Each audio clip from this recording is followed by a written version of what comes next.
before everybody completely loses their minds and stuff. And so I'd like to say a big giant thank you to Donovan for all that he does with the podcast. And hello to you guys on the podcast. I promise you in the new year, I'm gonna get this whole podcast thing down. So I don't want you to think I forgot about you. Hello to YouTube. You guys will see this in its entirety, the bells and the whistles and everything like that. Also, a big giant thank you to Marcus Guyton for everything that he does behind the scenes to make the show go farther. To the Ride or Die audience on Facebook, you guys will be here having this conversation with Donovan and I. And so let's go ahead and get started. It is always the purpose of the Demetra K Show to promote Black love, knowledge, and understanding of all things that go on in the Black community to make us an even better people. And also I'd like to say thank you to my little big brother for getting me the shirt that says Blackness, red, black, and green, because he knows I rep the red, black, and green. I just want to point this out to you. My niece, who makes bracelets, she made this for me a year or so ago, red, black, and green. This one, I believe this one belonged to my mom. I'm not for sure, but I believe it did. I don't know who bought me this a couple years back, but they did, and I got these from South Africa. So I was like, you know what? Why not put them all on and represent red, black, and green, right? I always do that, but just so you can see it, right? I should have worn my Steve Biko shirt. It's never too late, brother. It's never too late. So anyway, let's go ahead. You know what? It's cold, but I feel good, right? So anyway, let's go ahead and get started. As I said, it is the weekend before Christmas, and a lot of people are out there trying to do some last-minute shopping, which brings me to my point, and I'm going to get to every last one of you guys' comments on Facebook, which brings us to our topic. It's Christmas time, and are we going to spend our last dime? So anyway, I've had a couple of conversations with a few people in the last couple of weeks, and the one that I had most recently was with a young man. I'll just say he was a young man to keep his identity secure, if you will. So he was kind of lamenting and fretting over not having the money he needed right at the time to go buy Christmas presents. He was to the point of like, I'm going to go donate some blood so I'm going to go donate some blood so that I can have some money to buy people things for Christmas. And so I said, are you serious? I said, is it that serious for you to go do that? I said, if you don't have the money to go buy people Christmas presents, why are you stressing yourself out about it? And he's like, because I know people are going to probably buy me things, and, I just don't want to show up, because they go to this big party and stuff every year, and their family gets together on Christmas Eve where they do this gift exchange. And so I said, if you don't have the money, then you shouldn't, you shouldn't be trying to spend this money on people. And I said, these people should probably realize that things are tough out here. Right. It's hard in these streets. Right. So anyway, so I asked him a simple question, because he also has a child. I said, does your daughter have life insurance? And he says, no. I said, I'm sorry. Mm-hmm. I said, this is just going to sound a little austere, but how is it that your child doesn't have a life insurance policy, but you're trying to conjure up all this money to go buy people presents? I said, are these people that you're trying to get a present for, are they going to, if God forbid something happens to your child, which is not, I'm not speaking that into existence, but God forbid something happens to her, are they going to be able to pull some money together to help you bury her? And he says, well, I would think they would if they could. I said, that's not what I asked you. Oh, wow. Are they going to be able to do that? And I said, so the point being is you need to be proactive. I said, but that's counterproductive to everything rational for you to spend all your and it doesn't sound like you have any money at all. Rent's getting ready to be due. Mm-hmm. Car notes, everything's coming Everything's in. on the first of the month. I mean, it's the 22nd, so we got roughly 8-9 days until the 1st.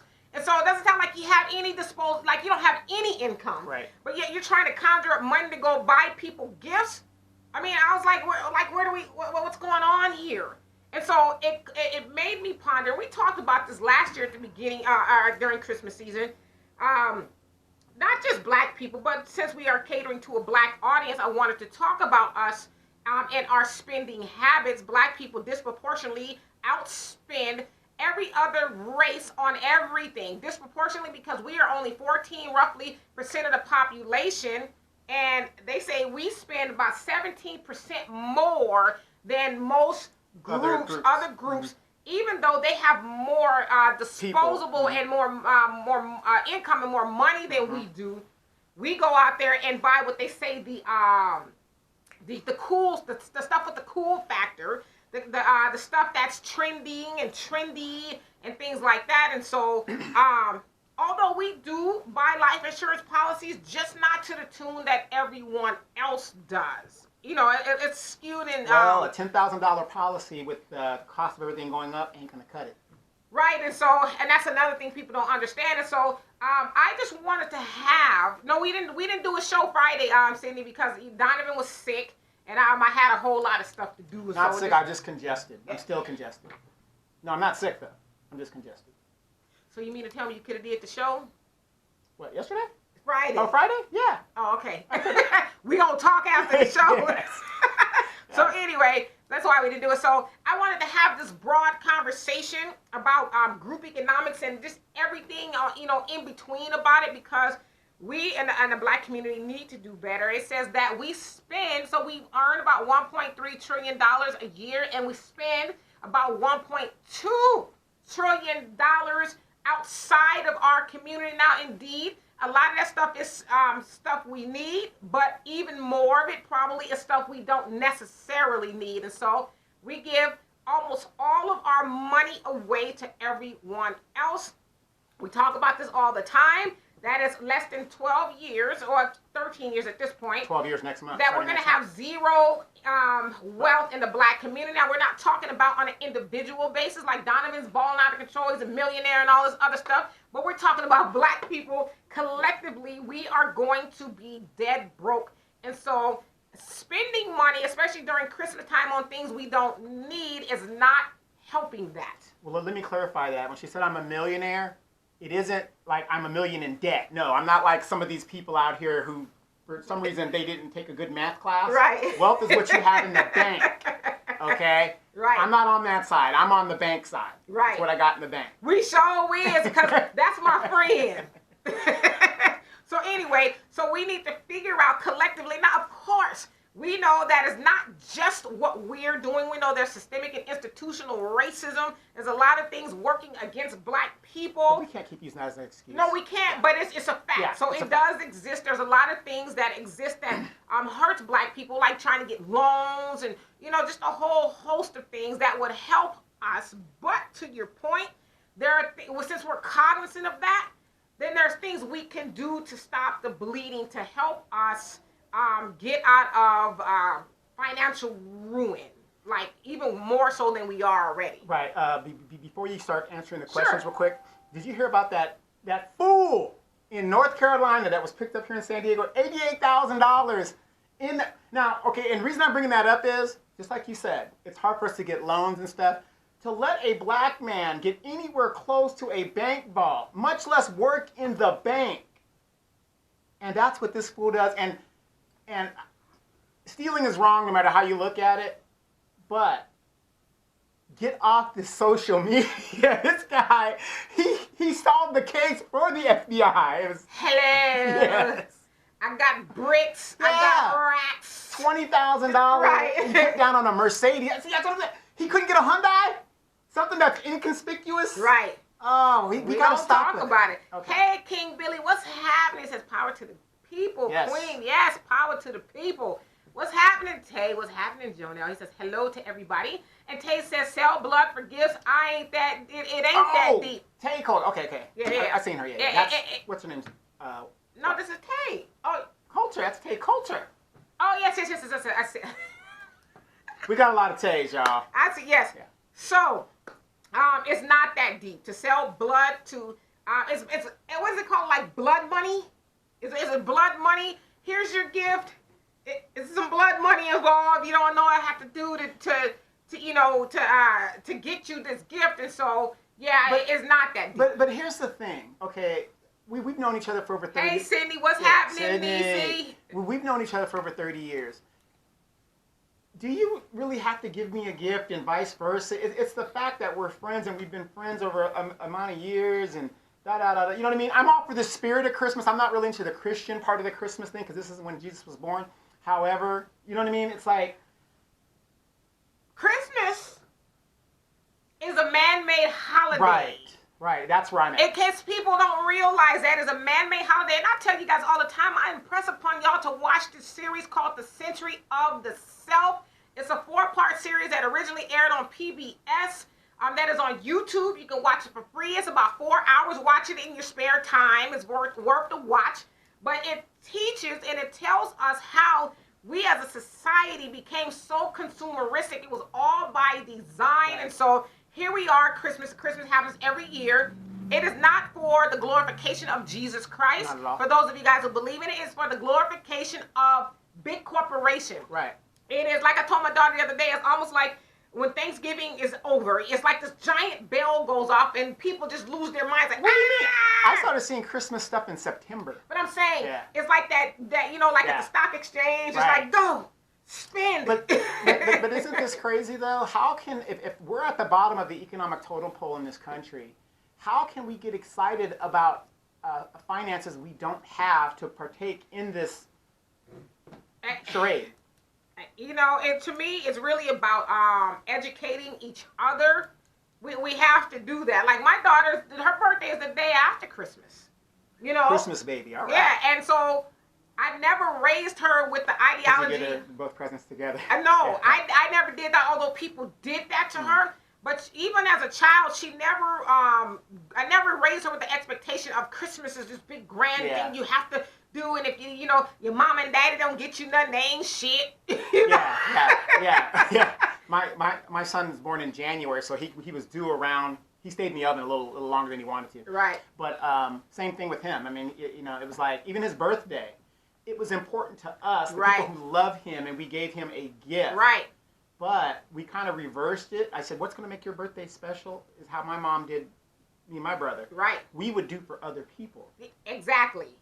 Since you want to do it. And Tay says, And Al says, tell your audience about the closing the door to people, even during the holidays. Closing the door to people. Expound upon that. And Tay says, he should work on building that savings and not giving gifts. Yes, and that's what I told him. I was like, you don't have a savings account, then they should have gifts. If they don't have insurance, they shouldn't have Period. gifts. Like, they shouldn't even be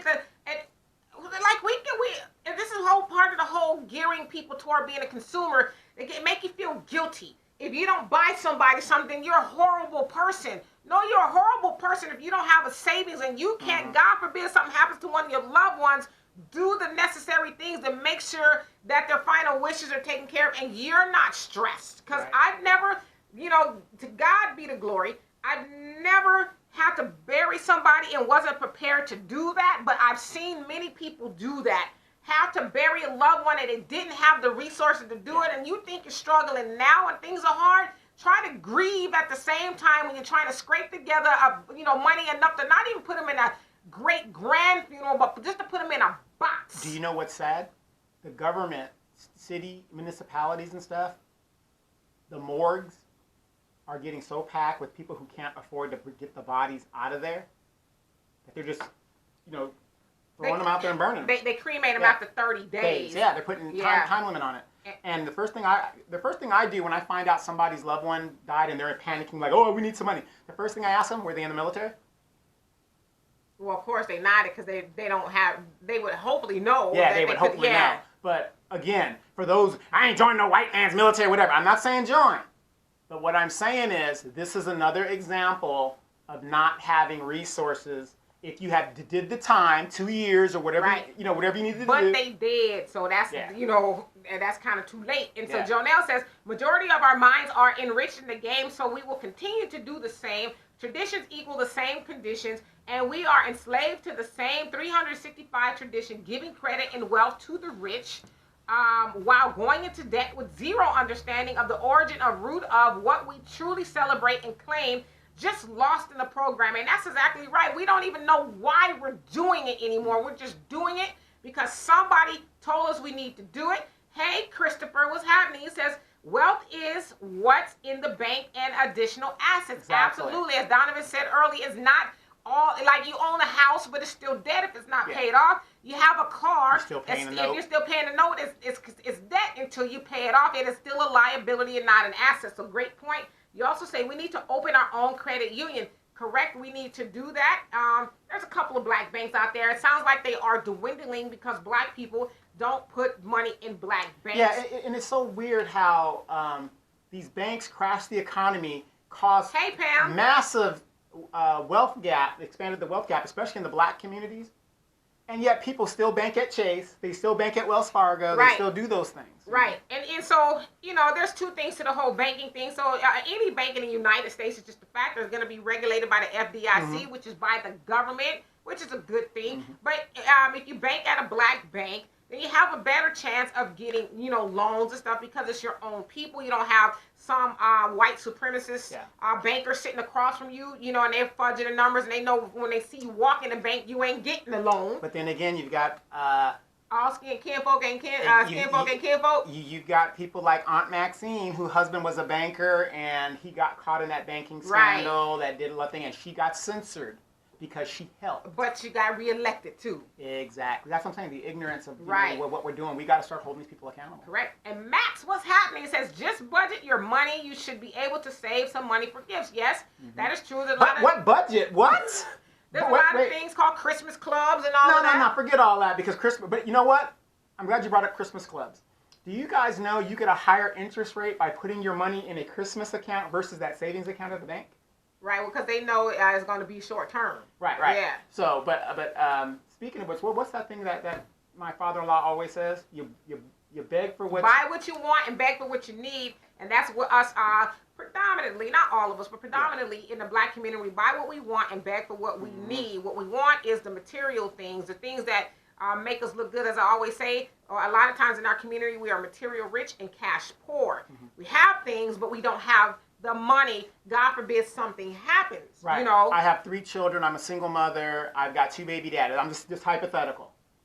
2 baby daddies. I was married to both of the men, but I have 2 baby daddies for the 3 kids. Got child support, a fair amount of child support. I know Christmas is coming up. How do I not have money for gifts? As Max said, it's a budgeting thing. We spend like my mom and the old people used to say, the money is burning a hole in your pocket. Or your palm is itching. Right. No, that's when they say you're supposed to be getting some money. Now, Al says black people are not parsimonious when it obviously comes to money. You know what? Yeah. I left my thesaurus in the thing. Next time, remind me to put the thesaurus out here because when Al gets on it, he puts these big words out there. We agree with it. We don't know what you said, but we with it. Yes. And Christopher, you says Saturnalia.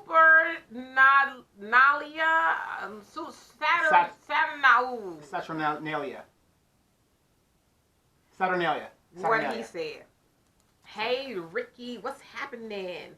And Jonelle says, a fool and his money will soon part. Amen. So if our minds isn't right and we are not mathematically enlightened, we will continue through our to throw our money away for foolery and appetite not to build and invest in the elevation of our future. Absolutely. We have to get our minds right and ask ourselves, when we're spending money, ask one thing, do I need it? And what is it going to do to our community ultimately? And can I, if I do need it, can I get it from somebody like myself? Because that's what everyone else does. Everyone else being other communities, Asians, Hispanics, white people, they spend the money with themselves first. They don't go outside of their community and say, well, you know what? I'm going to see if I can go get it with the black people first. Here's what they do. They come into our community, set up their businesses, right? So they get our dollars, and then they go back to their community where they live. If you go to an Asian community, Vietnamese, Korean, Japanese, whatever, Asian community, they have their own banks in their own language. And they put their money in their own bank. And under their mattresses, they pull out racks. Oh, how much you need? You gonna open up a business? Okay, go in the back and get that $10,000. And it's true. I'm not making stuff. It's true. Yeah. Hey, Todd, he says a bunch of pagan white folks worshiping, and we just have fallen into that. But see, those corporations, which a lot of them are predominantly white owned, they know where the money comes from, and that's us. Make them think, okay, I love Kaepernick. I'm going to tell you right now, I wish that was son-in-law. I wish that could be my son-in-law because he's too young for me. But, he's got this commercial, which is dope, right? Got this commercial. These shoes are going to come out tomorrow. They're not terribly expensive, but, Nike knows what they're doing. Nike knows what they're doing. Let's put this shoe out, and it's gonna fly off the shelf, right? Because I want to be the first to get them. Well, because again, there's that cool factor, and they're cool. Don't get me wrong; the shoes are cool. Black people are gonna want them, and we're gonna end the year right. It's not a coincidence that they're coming out the day before Christmas Eve, right? And so Christopher says, and by calculation of calendar between the Gregorian and Julian calendar, and corporations have capitalized on it. I'm not really familiar a whole lot with those two concepts, but I am very well versed on the great marketing machine, if you will. It's all by design. As I said, watch the Century of the Self. It will explain it to you. It's a whole psychological job that's been done on people in America and now worldwide, all to the benefit of big corporations. Do you guys know out there? Asada. Do you guys know out there during the Civil Rights Movement, one of the main reasons that a lot of these city municipalities like Birmingham and the Civil Rights Movement and Lyndon Johnson signed a lot of that legislation to let Negroes go in there? Because, like you said a couple years ago, they realized green is green.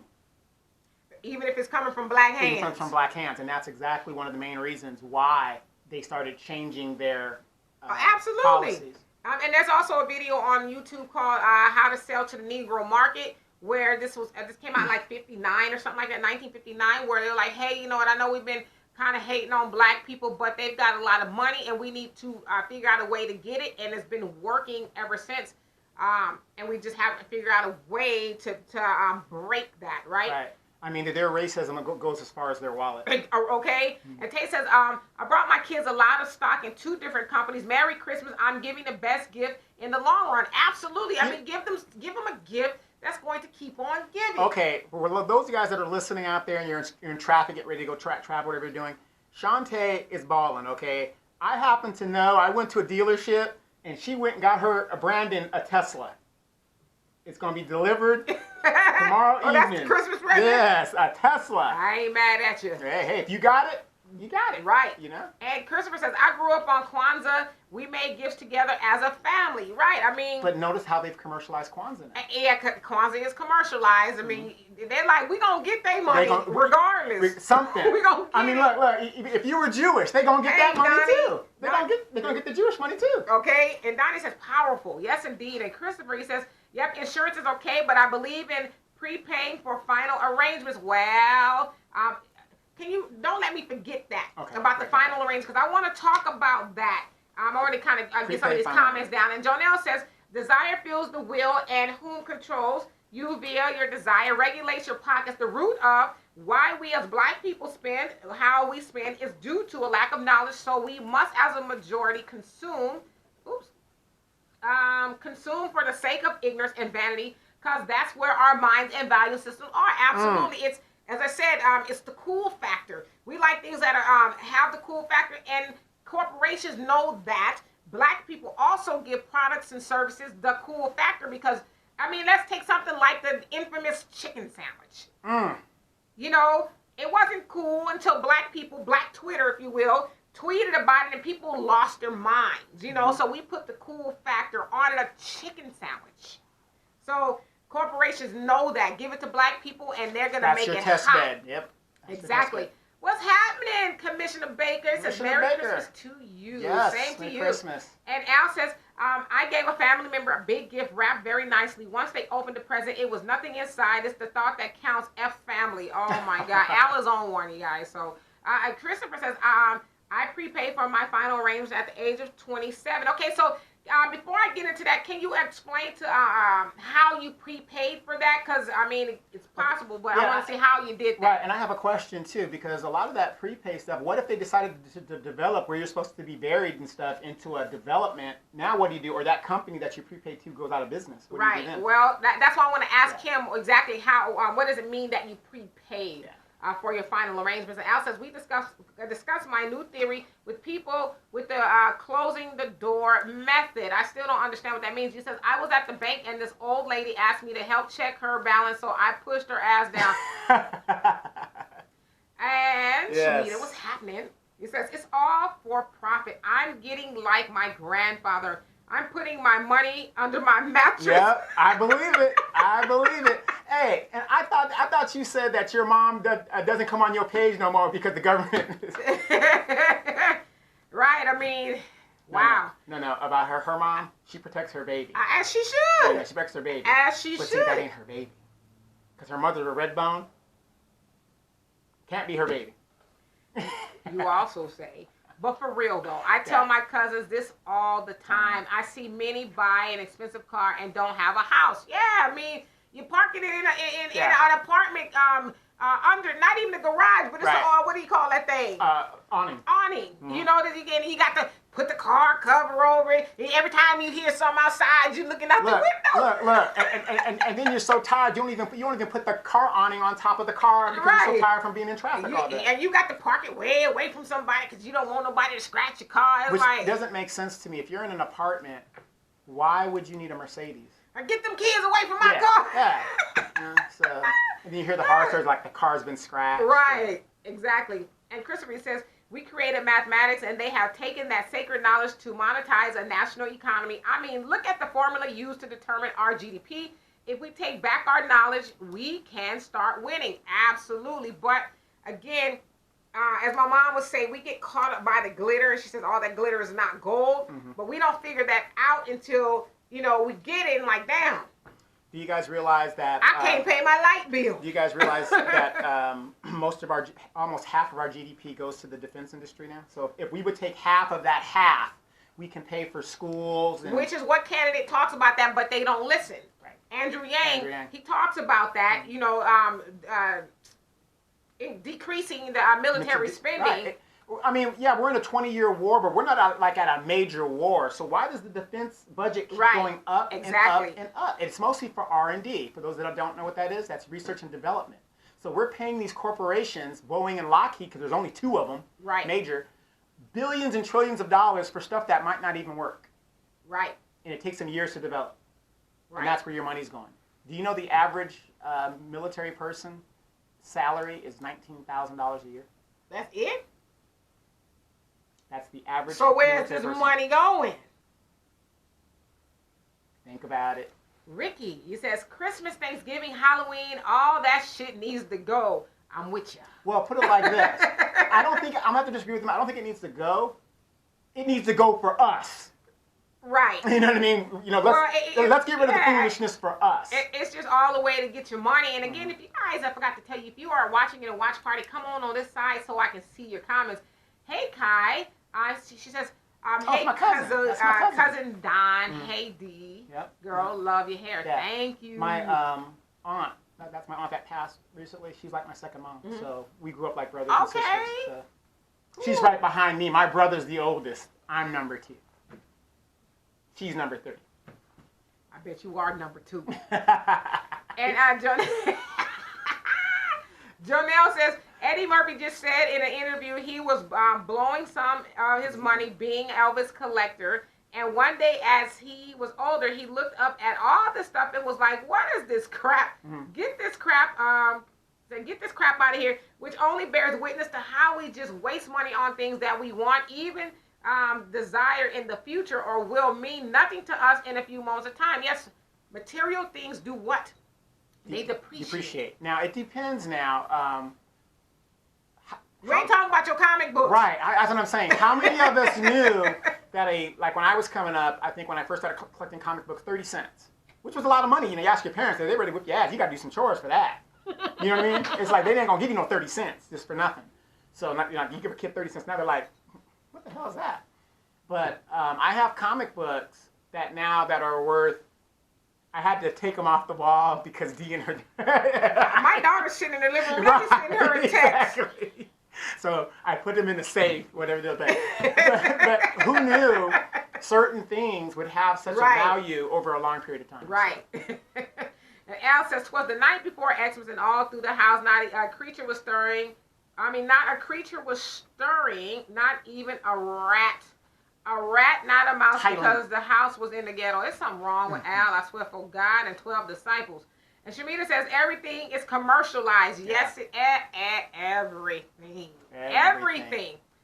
Tay says, I will disagree with everyone here. Christmas gifts for my family are more so things you wouldn't buy for yourself. Yep. I am frugal with my money, so I'm always grateful to receive things. To receive things. I missed my thing. Hold on a second. Right, I'm frugal with my money, so I'm always grateful to receive things. I tell myself I will hold out on quote unquote. Also, why can't we see Christmas gifts as a blessing to others? Yes. You get others gifts and you receive them. Therefore, you get a return on your investment. I will say I usually get meaningful gifts that include pictures and all of that. The young man, quote unquote, you speak of may need to manage his money better. Yeah. No, absolutely. And so... But that's what Christmas is supposed to be about, doing for others. Not, oh, look at me, I'm going to get mommy. I want. I agree with you, Tay. Christmas, the gifts is not bad. What makes the giving bad is when you don't have it to give. Right. And that's where people go wrong. Now, me personally, I'm just not one that, I don't participate in Christmas. I tell everybody all the time, I grew up, was born in the Nation of Islam, so that's not something that was taught to me or my siblings. We didn't learn that. Now, did my father and my mom get us stuff? Yeah, they did, but we understood it wasn't because of this whole, this Christmas ideology. It was really because my cousins was going to get stuff, so we got stuff too. But I never grew up believing in the whole premise of Christmas, so I didn't teach that to my daughter. But one thing for sure is, I come from a family of financial literate people, if you will.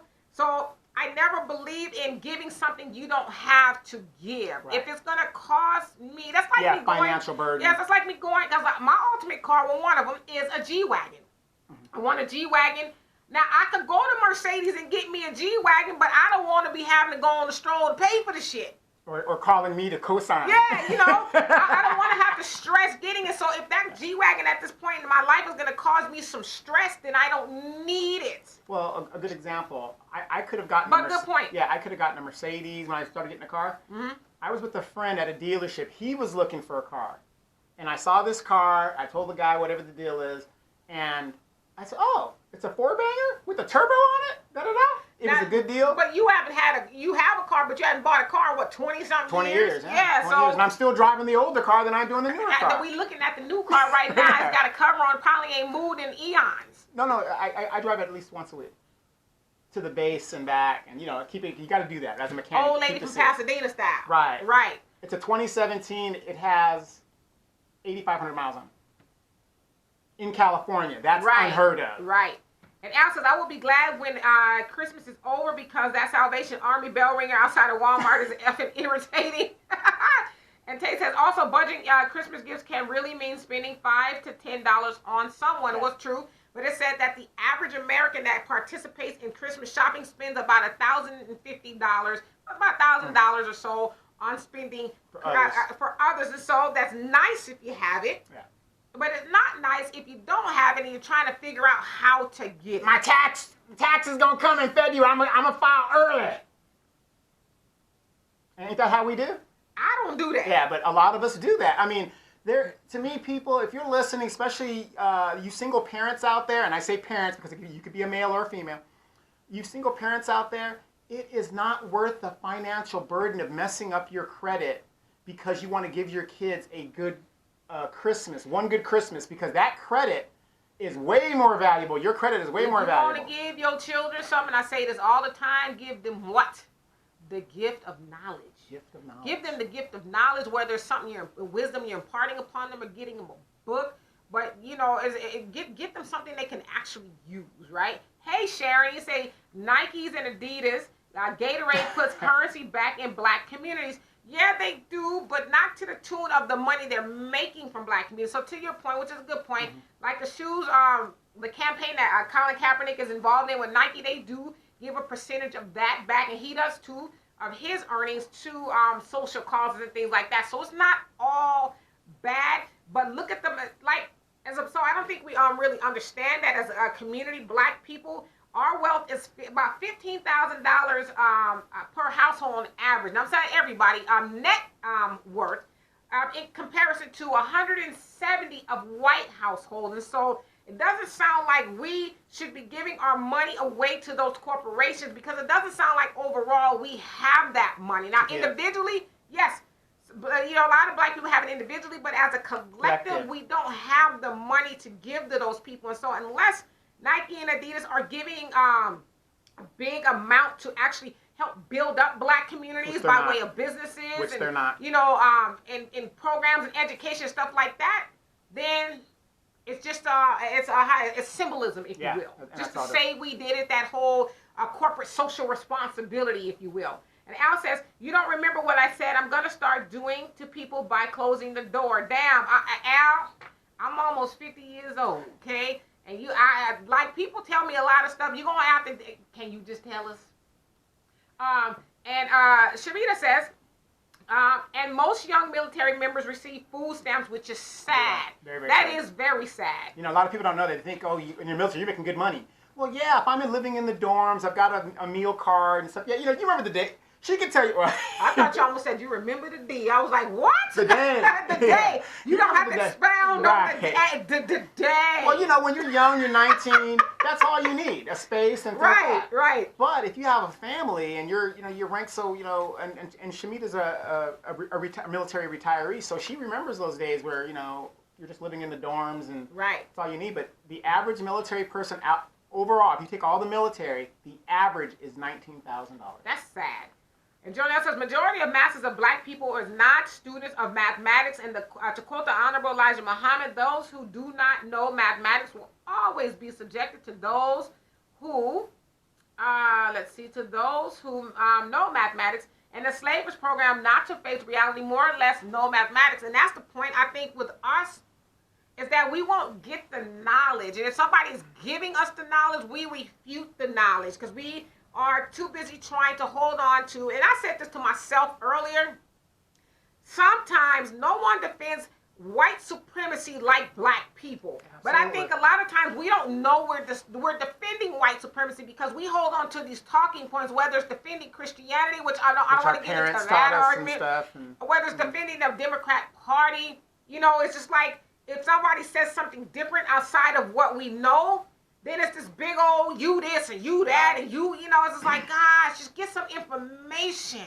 You know, and he keeps talking about mathematics. Who's the only candidate right now that is basically running his candidacy based on mathematics? Andrew Yang. Andrew Yang. Right. He's saying this is what's going to happen. This is what's going to happen. He said if it doesn't make sense mathematically, then he won't talk about it. Right. And numbers don't lie. Right. And they will lie to me because I don't know numbers. But and he's the only candidate that addressed the black wealth issue. Right. He was saying, here's the truth. Right. And artificial intelligence, AI, is going to play a big part in helping to demise black. And a lot of you guys wealth. A lot of you guys out there that work at Amazon and stuff, you guys know what he's talking about because you're seeing them moving the robots in right now. Right. So your job is got it here. Yep. And Ricky says, then after you spend all your money on Christmas, by New Year's, mofos walking around looking like either bunker in the face. Yeah. This fool crazy. Yeah. He's bunker in the face. Yes, Donovan, absolutely right. It needs to go for us. True. Talking about the holidays. Yeah, get rid of it. Shamita says, I started checking accounts for my kids when they were young. Age 12 to start teaching them about budgeting. It's important, especially young black men. Yes. Absolutely. Get your kids bank accounts. My daughter also had a bank account when she was very young. When she was in, school, whatever the case. Her dad was a Marine. He's going to be Navy Federal. He's going to put her in there. Well, I made sure she understood, financial literacy. She had her own, ATM card and debit card and all that stuff. But it was just buy what you need. It ain't out. I need to go to Coachella. Well, but she does go to Coachella every year, but she saves and budgets to do it, right? That's right. And then Shamita's son, he's in the Air Force right now himself, doing his little spill, which is smart. Awesome. Because even if he decides to get out, he's a veteran. He's good to go. He got some benefits coming. Right, he's got benefits coming. But Jaron's tight with his money. He's really good with his money. I know that's right. And Al says, PSA, Demetri and Donovan do not need people in their lives. Stay away from them, please. Impecunious. I'll bring my thesaurus. We don't know what you said, but we with it. Hey, Chantel. And she's also put up the link. Yes. Again, if you guys are in the watch parties, please come over here, some comments, so I can see your comments, right? And so let's see here. Shamita says, I have a Christmas account where my credit union takes $75 a month. If I don't have it, you can't get it. I'm not charging nothing. Right. Absolutely. There are a lot of things Yeah. that do have what Yeah. they call Christmas clubs and stuff. Right. Are you at Keesler too? Because I'm still at Keesler, so that's a military credit Oh, union got it. down there. 'Cause Okay. she's in Mississippi. Yeah, I mean, if you can, if you're saving to do that, but if you're spending your last dime, so everybody can, I wish I would. I tell everybody, look, I'm here by myself. I got my animals. I don't have any kids to. I might get your card. I just don't do it. I mean, I give people stuff throughout the year, but I'm not. I got house insurance I got to pay. I'm not gonna do it on one day. I mean, a lot of times people will call me a Scrooge. I like Christmas music and stuff like that. Don't get me wrong. It's just I'm not one of those people to go along to get along. Well, the thing is, I'm not really as I get older, I'm not really into the holiday because, like I said, my kids are grown. I like to go to the Christmas parties and interact, but outside of that, could have had a VA. Yeah. Jonelle says, right, Donovan, certain things are of value and you can net your wealth, but very few of us even understand what the assets truly are. And the enrichment of the discipline of savings. The majority of us save nothing, more or less pay ourselves or set reserve for our intake of revenue. We party too much and do nothing toward the future vision. Absolutely. I mean, wow, the truth hurts. As I was telling this young man, I said, you could get a life insurance policy for your daughter who is a baby, and you'll pay the same price until you go or she goes, God forbid, and you will never have to, the price will never raise. But in addition, you can get a life insurance policy that also acts as a saving vehicle. You can save money by the time she graduates high school. You have enough money there to pay for college, get her a car, set her up in her dorm. If she wants to get married, you can pay for the wedding. And I mean, there's a lot of things you can do. So it's not like it's what they call a living benefit. There's nothing worse than, you struggled, 'cause, I mean, let's be honest, everybody. It's getting tougher out here every year. People are on the streets. Did you read that report? I did. Where the homeless is increasing like 3% or something like that from last year. Especially in California. Right. So there's nothing worse than your child graduates. They worked hard. They not from no special school because they weren't, the GED school, good enough degree school, not those schools. We're talking about the regular high school. They made that achievement. There's nothing worse as a parent, and you have nothing to give them. For that achievement of doing what they were, needed to do. It happens, to start them. But, it's just about educating ourselves and educating your children. And Teddy says, knowing my child has about 6 grandparents, I have peace only getting her one gift because she will bring home a lot more and has a January birthday. Absolutely. Well, you got some good grandparents because me as a grandparent, they ain't getting shit. Now, that's Scrooge. Wait. They want presents? And they don't even come over and visit Grandpa? Oh, no. And Donovan ain't even got no damn grandkids. But if I did, that's what I'm saying. Oh, There's a parameter to it. How do you... Wait. And we're talking about money. This all ties in. And especially for us. We got... Our parents are getting older. People are getting older. Nobody wants to take it. They want to put mom in the house. You read that article where those girls were writing a fight club? Oh, yeah, I did. I did. And people... and I put it up on my post, and a lot of people were upset. And I'm thinking, oh, yeah, they need to go to jail, whatever. I said, well, wait, let's look at this. If we would start taking care of our elderly ourselves like we used to do, maybe that wouldn't have been an issue. So a fight club for old people. Fight club for old people. A mess? But we're not there for our elderly when they're getting elder. But when they die, we all in the Kool-Aid about what we going to get. We're going to have a fight club ourselves over their assets. Over their assets. Right. Hey, Johnny says, thanks for the knowledge. I hope our people listen. Me too. You know what? A lot of people are listening. If we can get one. We can get one. Right. And hey, Eddie says, good evening, my dear sweet sister, and same to you. And Al says, I'm just here. Chopped liver. Good evening, Ed. Good evening. And Al says, unfortunately, people here in the South celebrate Christmas even if they are broke, and no, it has nothing to do with the Lord because he said that's what Mama and Daddy always have, shaking my dander-filled head. Well, I mean, it's just as Johnny Eddie alluded to, we need to educate ourselves. Yeah. Those of us who have the knowledge, us have the knowledge. We need to share the knowledge because a lot of people just don't know. A lot of people just go through life doing, as you said, what you taught, what Mom and Daddy them did. Tradition. Tradition, and it's hard to break tradition, especially like there's a lot of people our age. Donovan's 60. I'll be 50 in a year. Donovan will be 50. I'll be 50 in a year, give or take.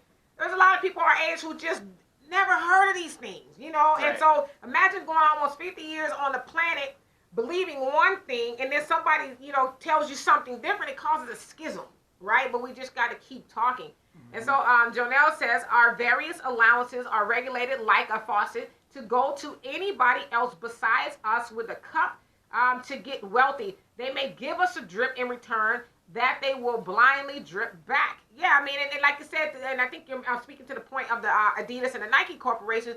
Yeah, we're going to give something, as I said, it's symbolic. You know, we're going to give something back, but it's like,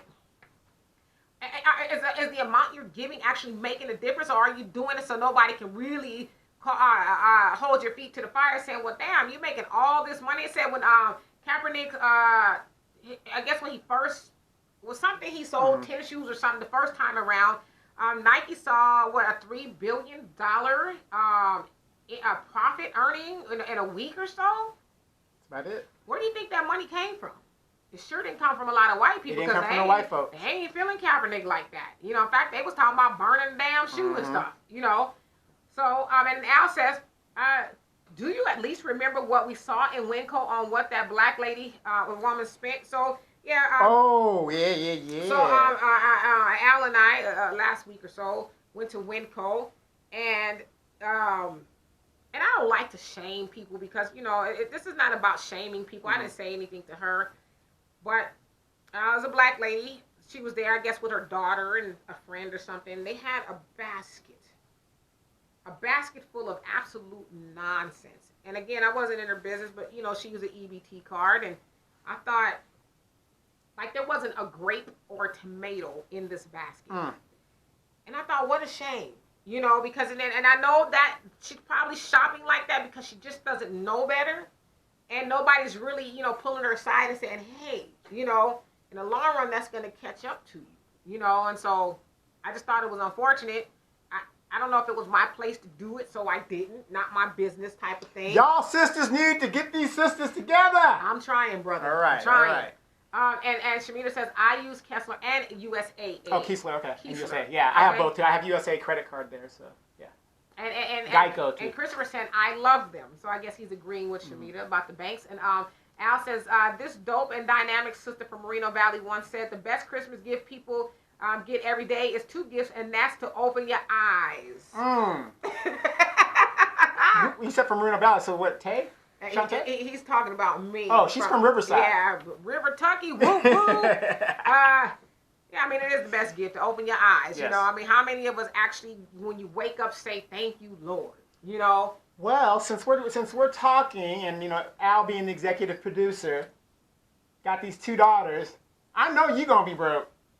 Get used to it, brother. Yes, you're gonna be broke. And Tay says, my parents will never go to a retirement home. There you go. That's what I'm talking about. My dad is my only living parent left, and he would never go to a retirement home either. In fact, we've tried to, you know, make him come live with one of us, and he's like, no. You know, and that's another thing. I still have a choice in the matter. Yes, no. Actually, I agree with my father-in-law. You gotta respect their freedom and stuff. Exactly. As long as he. But the offer is there. Listen, after a while, if he becomes a detriment to himself, he's getting snatched. Then you snap. You know, then you jump in there. When you know your parents are gone, you need to go in there and say, you know what? Snatched up. You're not in the position to make decisions. Right. I have a mother right now that is driving.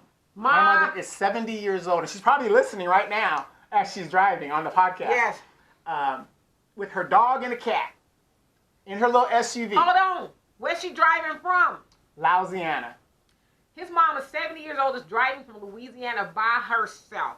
And I say kudos and big ups to her.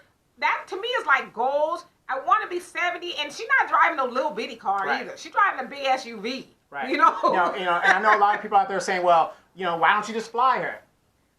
Trust me. I'm with you guys on that. However, I can't impede what she wants to do. That's what she wants to do. Right. Because, you know, she has animals. Hey, Mom, you know, she's 7 years old. There's going to come a time, though. She's going to get snatched up. Right. And Ricky says, I don't mean to change the subject. No, change the subject. If you guys want to talk about something different, come on with it. And you said, I don't mean to change the subject, but I think the impeachment of Trump could have waited because that vice president is the real deal racist. The dude looks like a ventriloquist dummy that came. Oh, Pence? Yeah. You said a ventriloquist dummy that came to life to be a pedophile. Damn. I'm willing to bet that when Trump is impeached 10 years later, we are going to find out that they bamboozled us again. I don't know much about politics, but I do know that every presidency has screwed us somehow. Absolutely. We think that Trump is the monster. It's really Pence. Notice how he hasn't said hardly anything. That's because he's also caught up in the yeah, but bullshit. I'm saying he is not out there at the forefront tweeting to death and all that other stuff. Here's what you guys don't understand. Bring it on down, brother. Politics. The impeachment is bullshit. Okay, and I'm going to tell you guys, just make a long story real quick. Bernie Sanders is polling more so than anybody else. He doesn't take any. He's like 79 to Joe Biden 74%. Yeah, but Joe Biden is dependent on big billionaire donors. 49, they say 46 donors, right? What is the best way to get Bernie off the trail? Because when they impeach Trump, senators must go to the thing. Right. You don't think Nancy Pelosi and the Democratic Party, all the rigging that they're doing to stop the grassroots level candidates, which is only Bernie and Andrew Yang, from moving forward and stuff? That's what this is about, because she is supposed to he's impeached, immediately give it to the Senate. She's gonna wait and see because she wants the Senate to get their thing together, make sure it's not a waste of time. Right. Like, and then girl, stop. And it's basically to pull Bernie off of the campaign trail. Right. And so Tay says, my grandparents never did. My great-grands never did. Hell, my granddad that's just passed was moved from the hospital so he can be at home surrounded by family. My parents took care of me when I couldn't, and I will do the same when they cannot. That's just the way it goes. There's there's no, even there's no way around it. My mom, she's passed now, but when it was time for her to go to hospice, there was an option between sending her to a facility and sending her home. My sister's like, nah, we gonna be there to see our mom take her last breath. Exactly. God forbid, she's in a home and we're not there. We would hate ourselves if we got that call, your mom is passed. We wanted to be from strangers. Yeah, and take care of her, to the very end, and that's what we did. And so I agree with you on that one. And Jonelle says, right, Queen, we have so many with the wisdom giving it to us openly. Dr. Claude Anderson, the Honorable Minister Farrakhan, etc. So many avenues to learn the principles of wealth. And Og Mandino, however you want to say it. Let's see.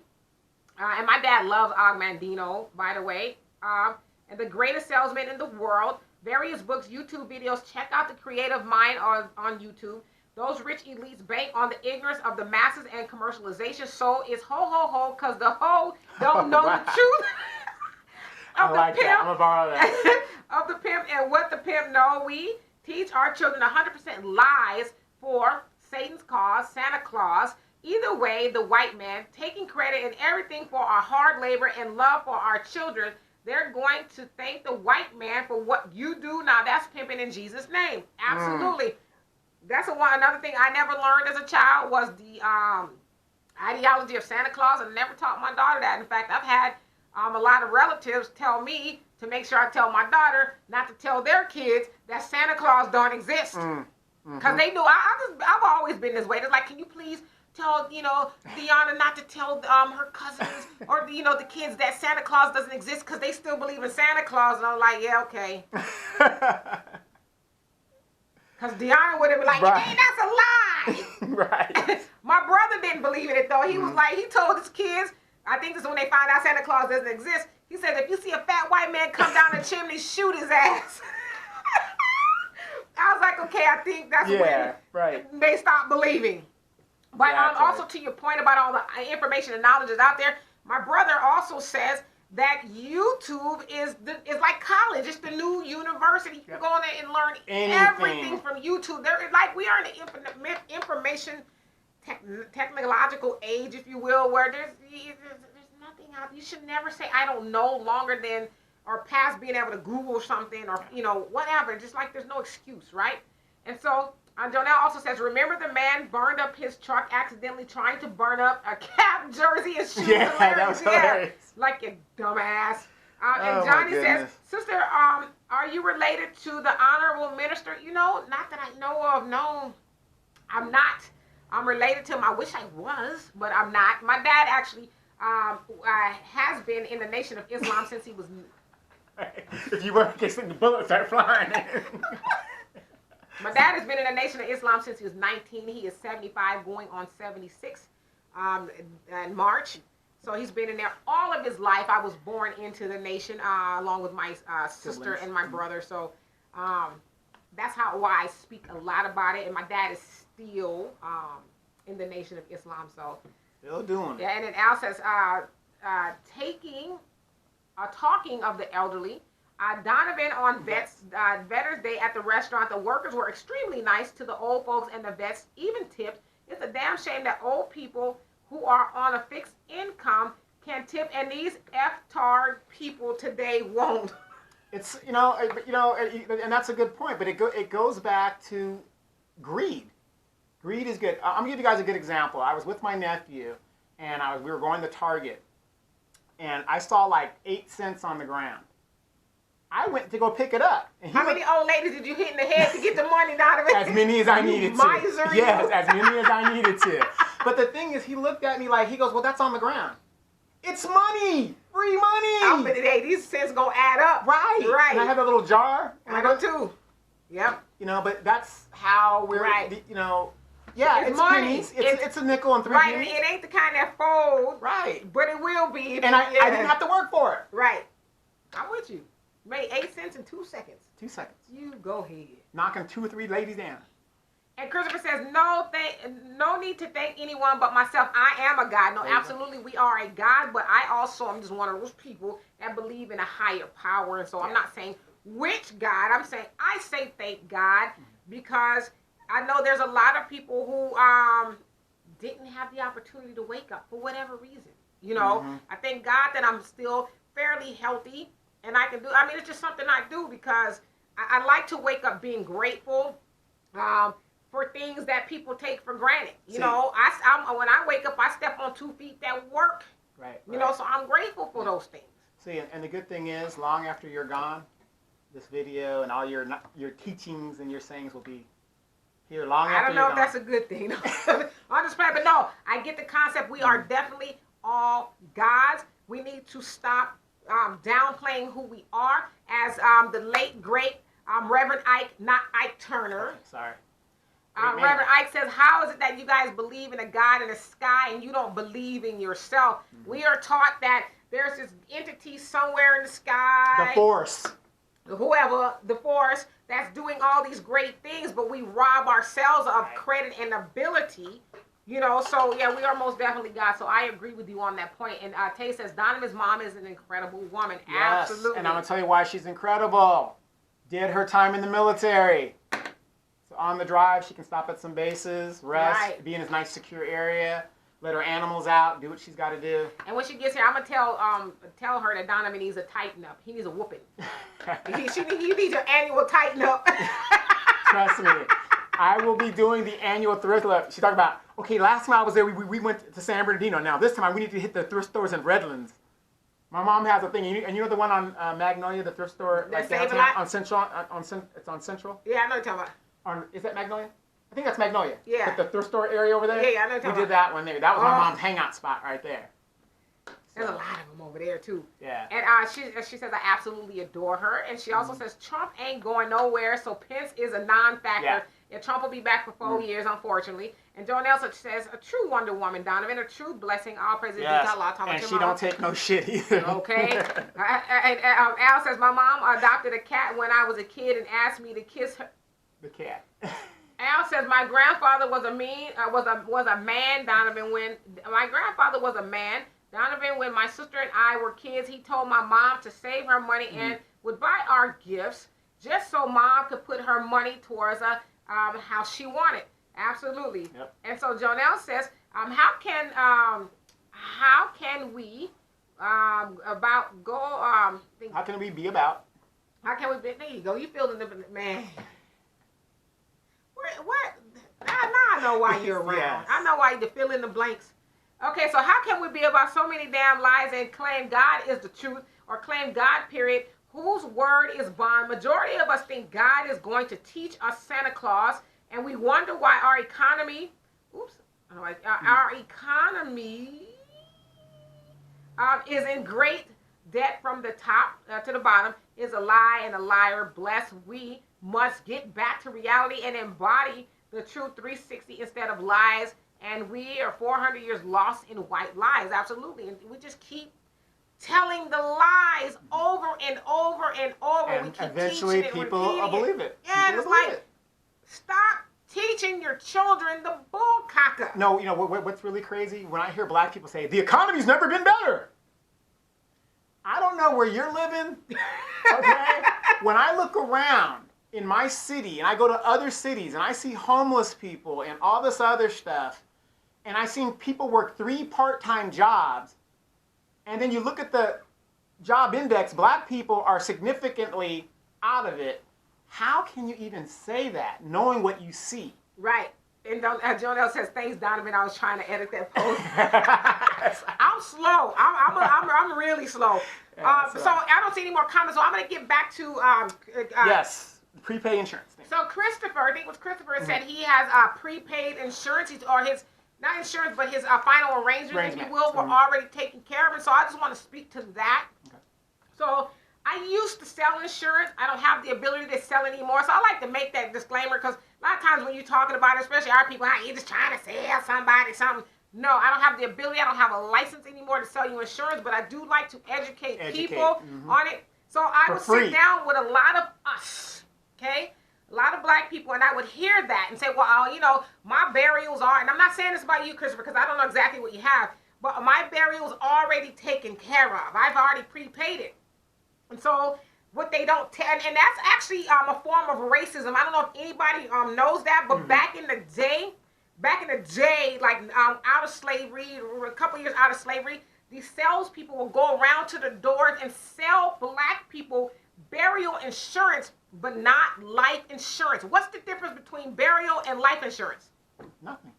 It is a big difference. Oh, is it? There's a big difference. So their burial insurance is you pay for the ground. Right. Okay? Right. You pay for the ground. In some cases, you might pay for the funeral, if you will. That's rare, but most of the time you're paying for the ground. And life insurance leaves what? It leaves money. Money, wealth. And wealth.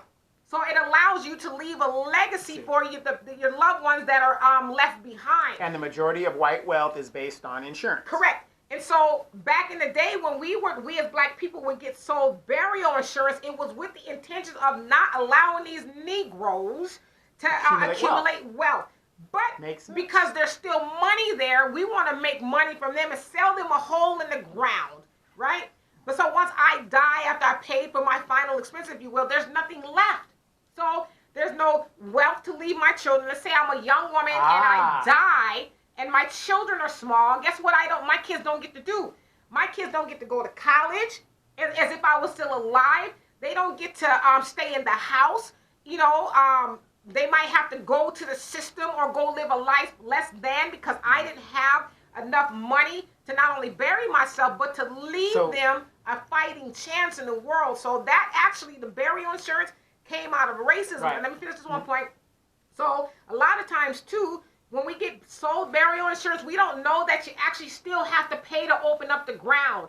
When we buried my mom, because we had a prepaid plot already for years and years and years, but we had to pay $1,600 to open it and $1,600 to close it. So that's a lot of things. Times they don't tell us, especially in our community, because we don't necessarily go dig. Exactly. I was trying to be nice, but it is ignorance. We don't necessarily go dig for the knowledge, and so we get sold this burial insurance. Oh, here's the plot you paid for.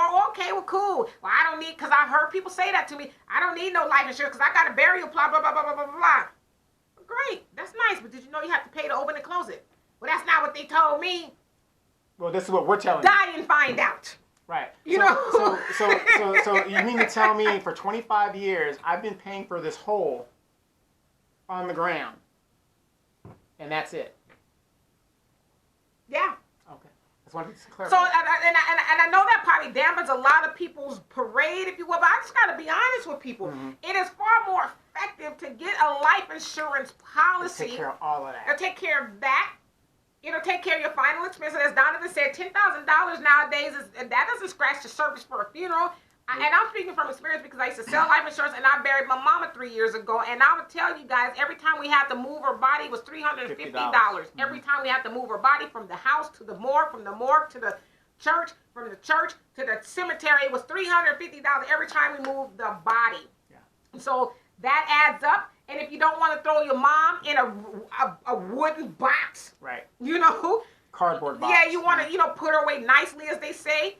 You gotta spend some money, and so $10,000 is an industry. It's nothing. And so not only do I want to bury my loved one, or God forbid I die, I want to leave them something, because I always tell people this: it is very hard for somebody to die, and you got to take your ass back to work, because most jobs only give you 5 days bereavement, 3 paid and 2 unpaid, so you get 5 days off. God forbid you don't have any vacation left. Wait. You're talking about a full-time job. I'm talking about full-time. I don't care if you've been there 20, 30, 40, 50 that's a full-time job. Most of us got part-time jobs. 5 days, 3 paid, 2 unpaid. So let's say your husband died. You got to use that time wisely if you and your husband just went to Hawaii on your vacation time. Mm-hmm. So those are the things we need to understand. So let me get to these comments. Go ahead. And in conclusion with that, baby boomers are dying at an alarming rate. I'm a military veteran. Do you know that these cemeteries for the veterans are getting filled up? They're going to start putting us in drawers. So, I mean, it isn't just... And they're already doing that in a lot of places. In Los Angeles. Like they're full to capacity. So they're having to actually give away these tombs, if you will, that cost a little bit more money, because they don't have anywhere to put these people. Because everybody wants to develop the land for... Right. Here's the other thing, real quick. Everybody talks about housing. Oh, there's not enough... There's plenty of housing in the United States. It's just that's not affordable. It's not affordable. And that's the issue. That's the problem. Right. It's the issue. And so Al says, I've heard some people say that if nothing happens while you have life insurance during a certain time, shouldn't you get your money back? Don't ask me what color they were. Well, I didn't die. And listen, life insurance is to protect against the death. But there are a lot of life insurance policies where they call a living benefit, where you can save money, you can invest it in the stock market and all kind of stuff if you need to. And save the money, and you can draw it out via a loan or whatever. So there's a whole lot of things you can do. So, and we need to change our mindsets, because, you pay for cable, and if your cable go out for a day or so, the company don't say, well, let me give you your money back. They say, I'm sorry, I'll give you $2 back or whatever. Right. But we got to change our mindset, because like I said, there's plenty of things we pay for, and we don't bat an eye whether we're really getting a benefit of it. But God forbid, like I said, somebody passes away. It is hard. Like, how many car washes does it take to have a funeral? Good question. Nobody knows. Okay. And it's not just that. We need to change our eating habit. Like I said, you're starting to go vegan. I've been vegan for 6 years. Well, I'm leaning toward that.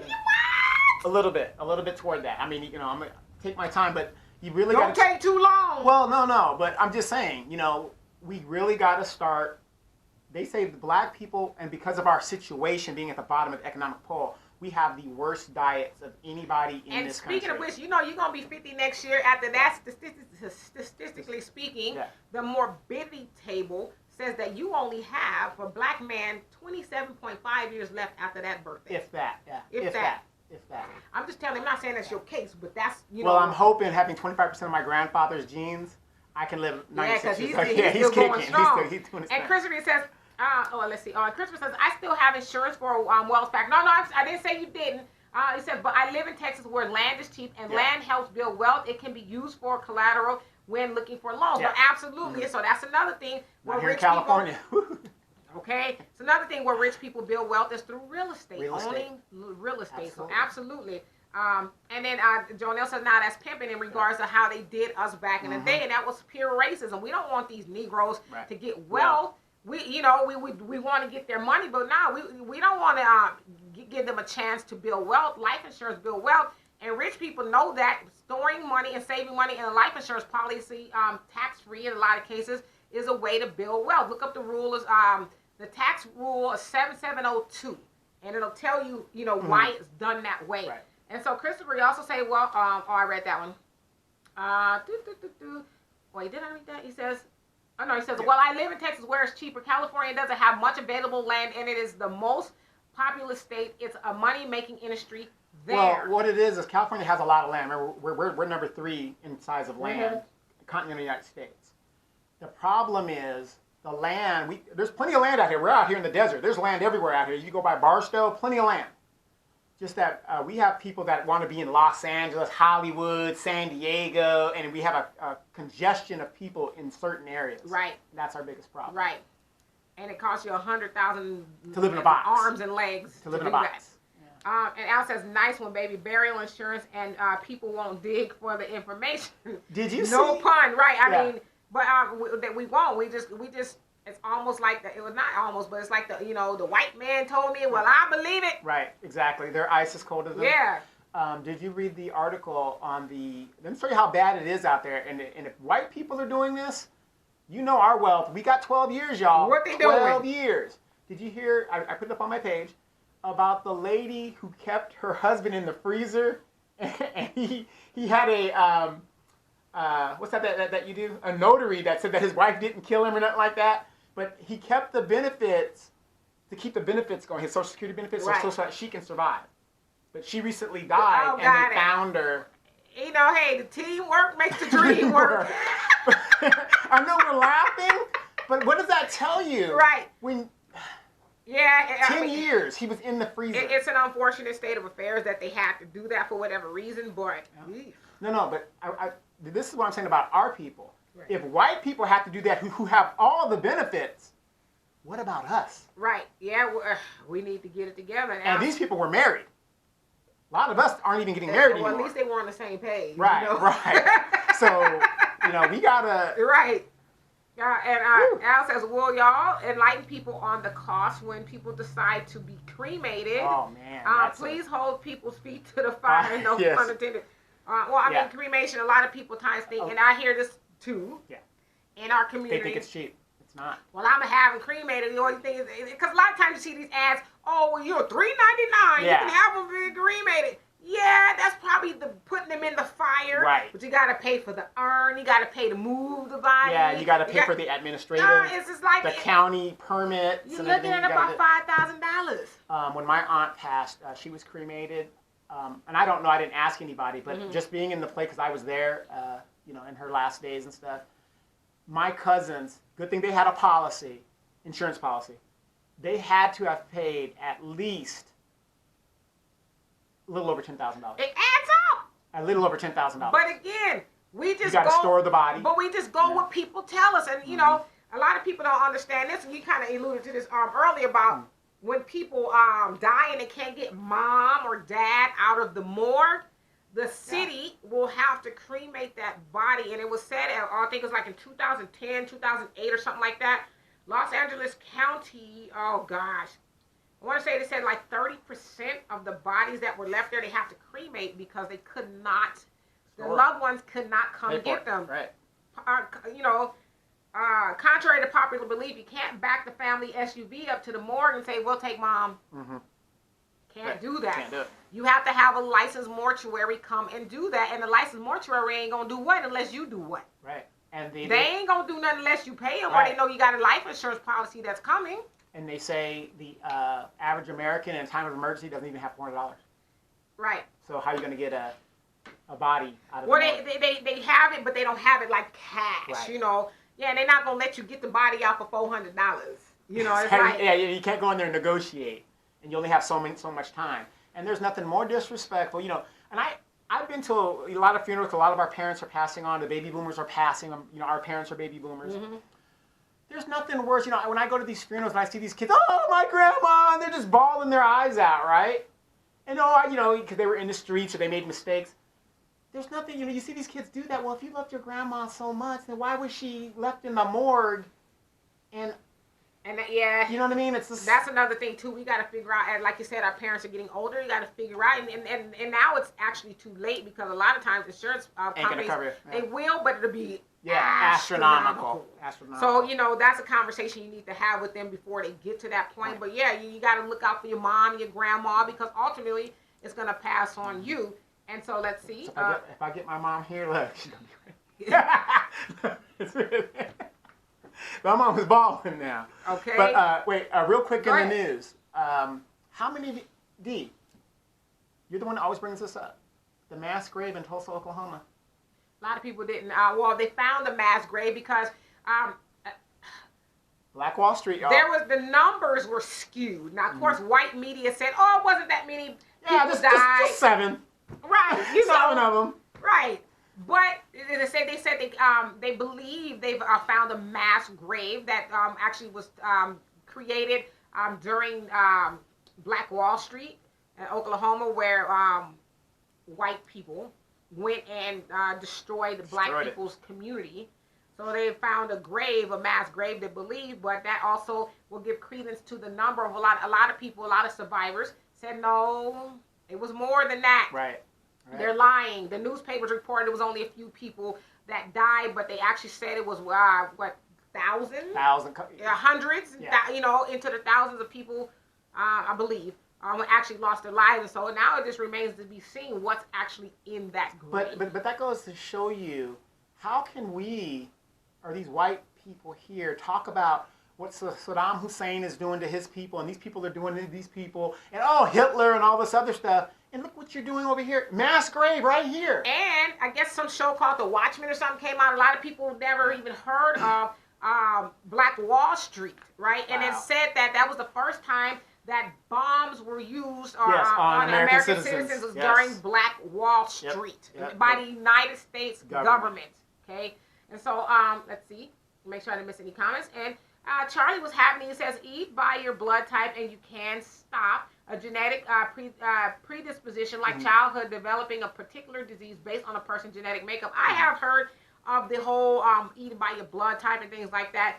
I'm one of those people. It's hard for me to follow regimented and strict diets. I just try to eat more fruits and vegetables than I do nonsense, because I do eat nonsense. I mean, hell, I ain't this damn big for no reason.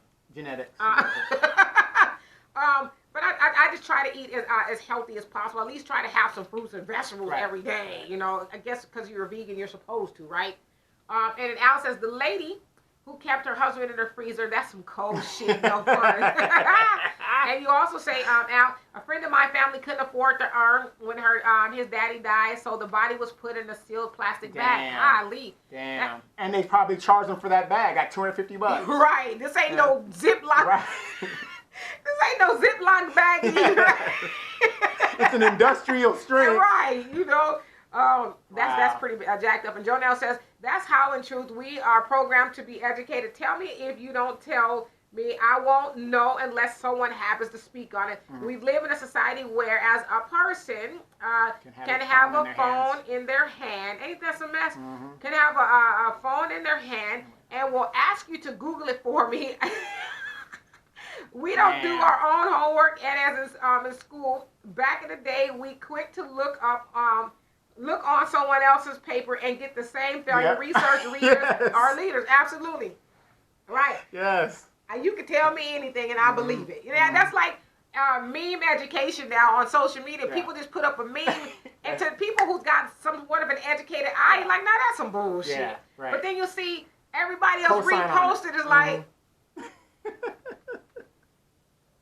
like, not one of y'all decided to even say, let me go to Google real quick before because I do that. If I see something that's kind of far-fetched, I'll go look it up, and usually it is far-fetched, right? Yeah, and it's kind of like with this impeachment. I have Arson. Yeah, I have a lot of friends that are Trump supporters, which is fine. You could be a Trump supporter. That's your business. But I always ask them, is this man above the law? They never answer that question. Right. And Arson, hello. Yes, Arson. I'm glad that you're here. Me and Arson had a conversation the other day over the phone. Yes. And he when Trump got impeached, he was like, I need to know about the stock market. Should I invest? What's going on? And so I phoned my brother, my younger brother, Jeremiah, who was a stock, aficionado, which he said one day he's going to come on the show. Yep. And he says, don't worry. He says the stock they're not going to plummet. He says probably they'll end up doing better. In fact, that's what happened. The stock market's done better. He says it's not going to plummet. Nothing's going to happen. And so, in fact, the stock market actually did well after Trump was impeached. Yes.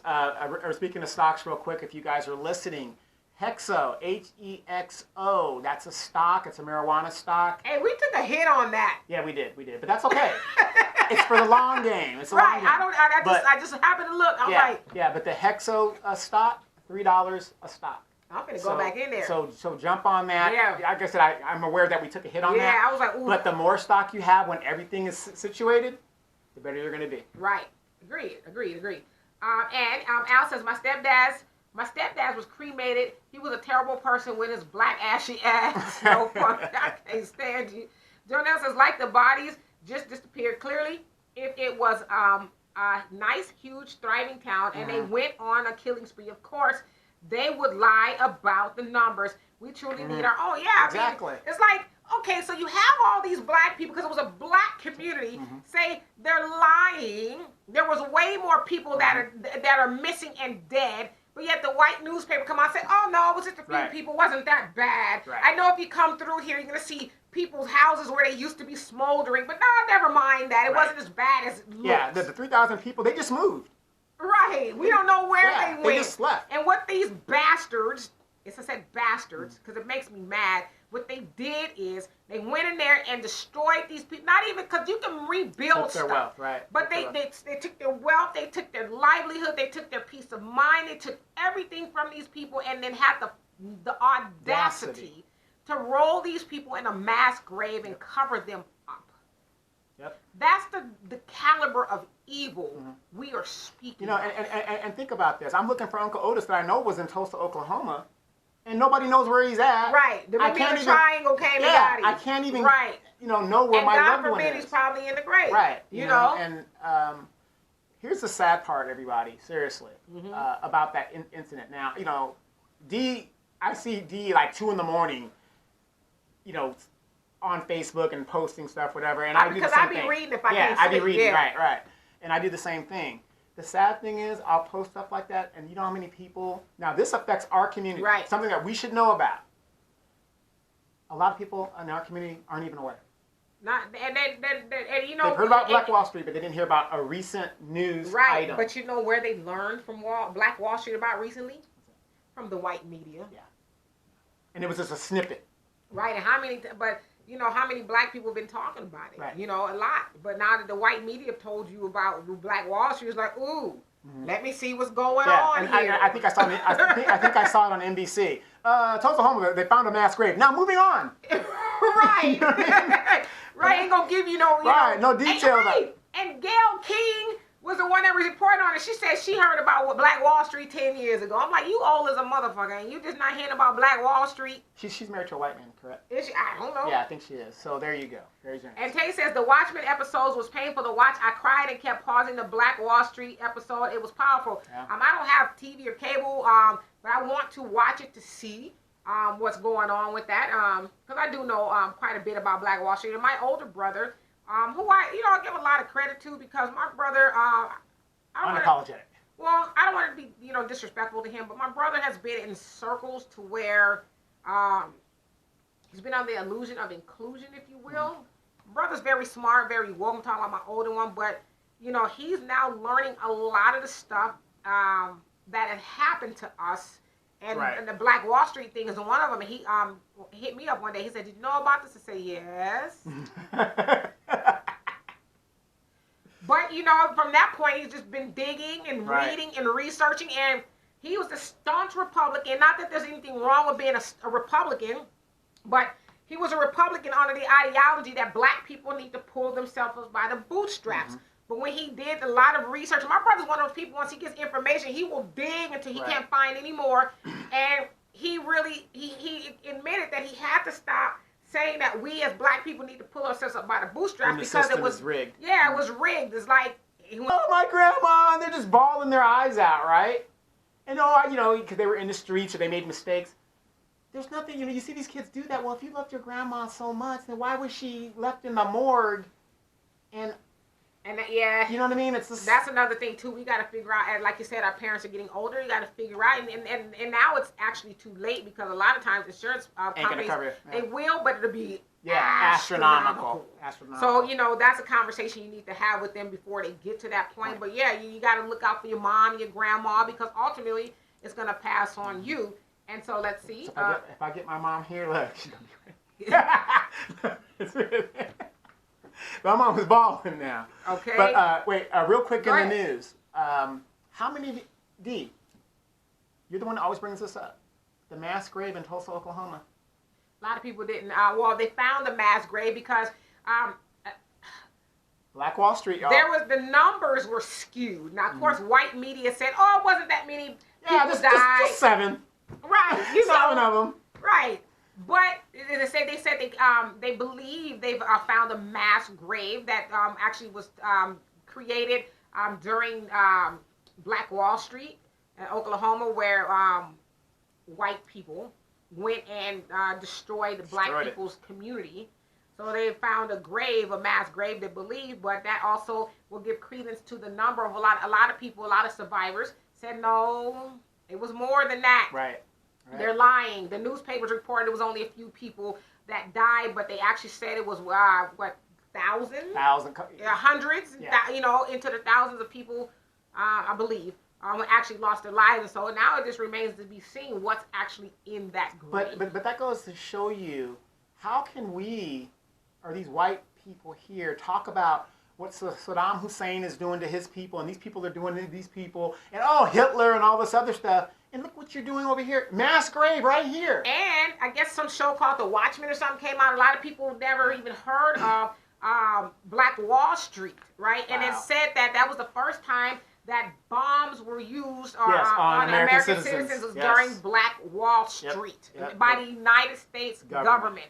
Okay, and so let's see, make sure I didn't miss any comments. And Charlie was happening. He says, eat by your blood type, and you can stop a genetic predisposition like childhood developing a particular disease based on a person's genetic makeup. I have heard of the whole eating by your blood type and things like that.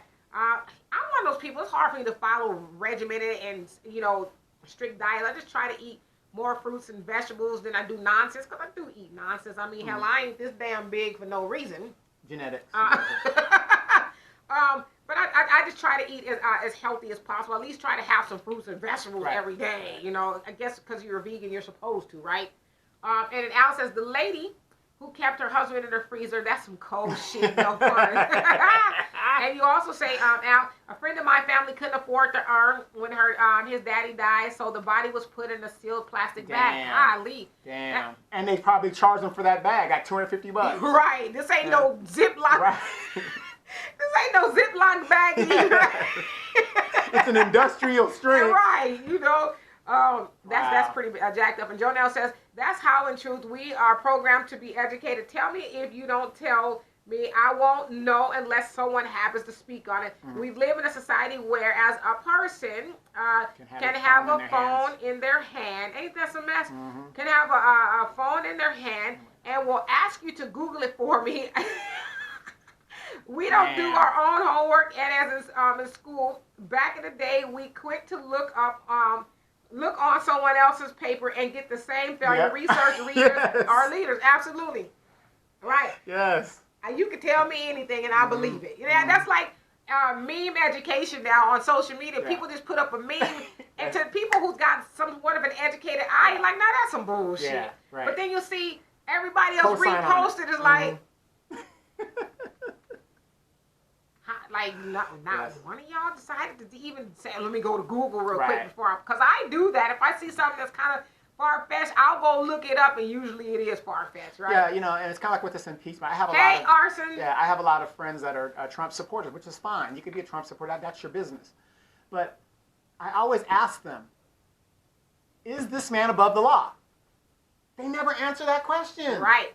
And Arson, hello. Yes, Arson. I'm glad that you're here. Me and Arson had a conversation the other day over the phone. Yes. And he when Trump got impeached, he was like, I need to know about the stock market. Should I invest? What's going on? And so I phoned my brother, my younger brother, Jeremiah, who was a stock, aficionado, which he said one day he's going to come on the show. Yep. And he says, don't worry. He says the stock they're not going to plummet. He says probably they'll end up doing better. In fact, that's what happened. The stock market's done better. He says it's not going to plummet. Nothing's going to happen. And so, in fact, the stock market actually did well after Trump was impeached. Yes. Speaking of stocks real quick, if you guys are listening, Hexo, Hexo. That's a stock. It's a marijuana stock. Hey, we took a hit on that. Yeah, we did. But that's okay. It's for the long game. It's a long game. I just happened to look. I'm like. Yeah, but the Hexo stock, $3 a stock. I'm going to go back in there. So jump on that. Yeah. Like I said, I'm aware that we took a hit on that. Yeah, I was like, ooh. But the more stock you have when everything is situated, the better you're going to be. Right.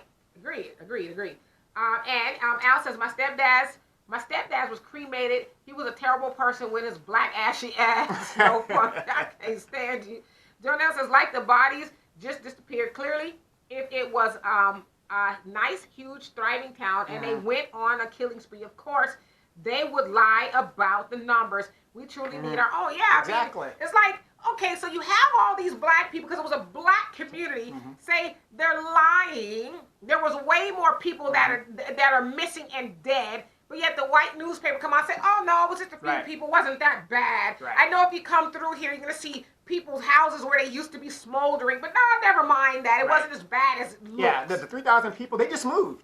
Right. We don't know where they went. They just left. And what these bastards, I said bastards because it makes me mad, what they did is they went in there and destroyed these people. Not even because you can rebuild took their stuff. Wealth, right. But they took their wealth, they took their livelihood, they took their peace of mind, they took everything from these people and then had the audacity to roll these people in a mass grave and cover them up. Yep. That's the caliber of evil we are speaking of. And think about this. I'm looking for Uncle Otis that I know was in Tulsa, Oklahoma, and nobody knows where he's at. Right. The Bermuda Triangle came and got him. I can't even know where my loved one is. And God forbid he's probably in the grave. Right. You know? And here's the sad part, everybody, seriously, about that incident. Now, I see D like 2 in the morning, on Facebook and posting stuff, whatever, and I do the same thing. Because I be reading if I can't sleep. Yeah, I be reading, yeah. right. And I do the same thing.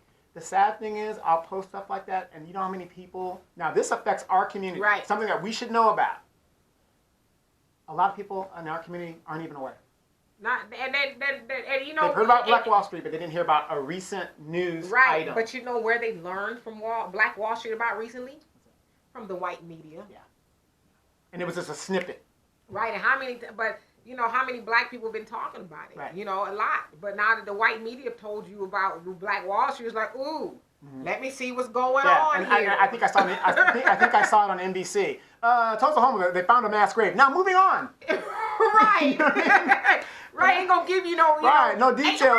And Gayle King was the one that reported on it. She said she heard about Black Wall Street 10 years ago. I'm like, you old as a motherfucker, and you just not hearing about Black Wall Street. She's married to a white man, correct? Is she? I don't know. Yeah, I think she is. So there you go. Very generous. And Tay says the Watchmen episodes was painful to watch. I cried and kept pausing the Black Wall Street episode. It was powerful. Yeah. I don't have TV or cable, but I want to watch it to see what's going on with that. Because I do know quite a bit about Black Wall Street. And my older brother, who I give a lot of credit to because my brother, unapologetic.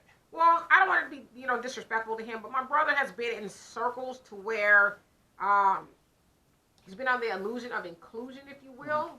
Brother's very smart, very woke. I'm talking about my older one, but, he's now learning a lot of the stuff that had happened to us.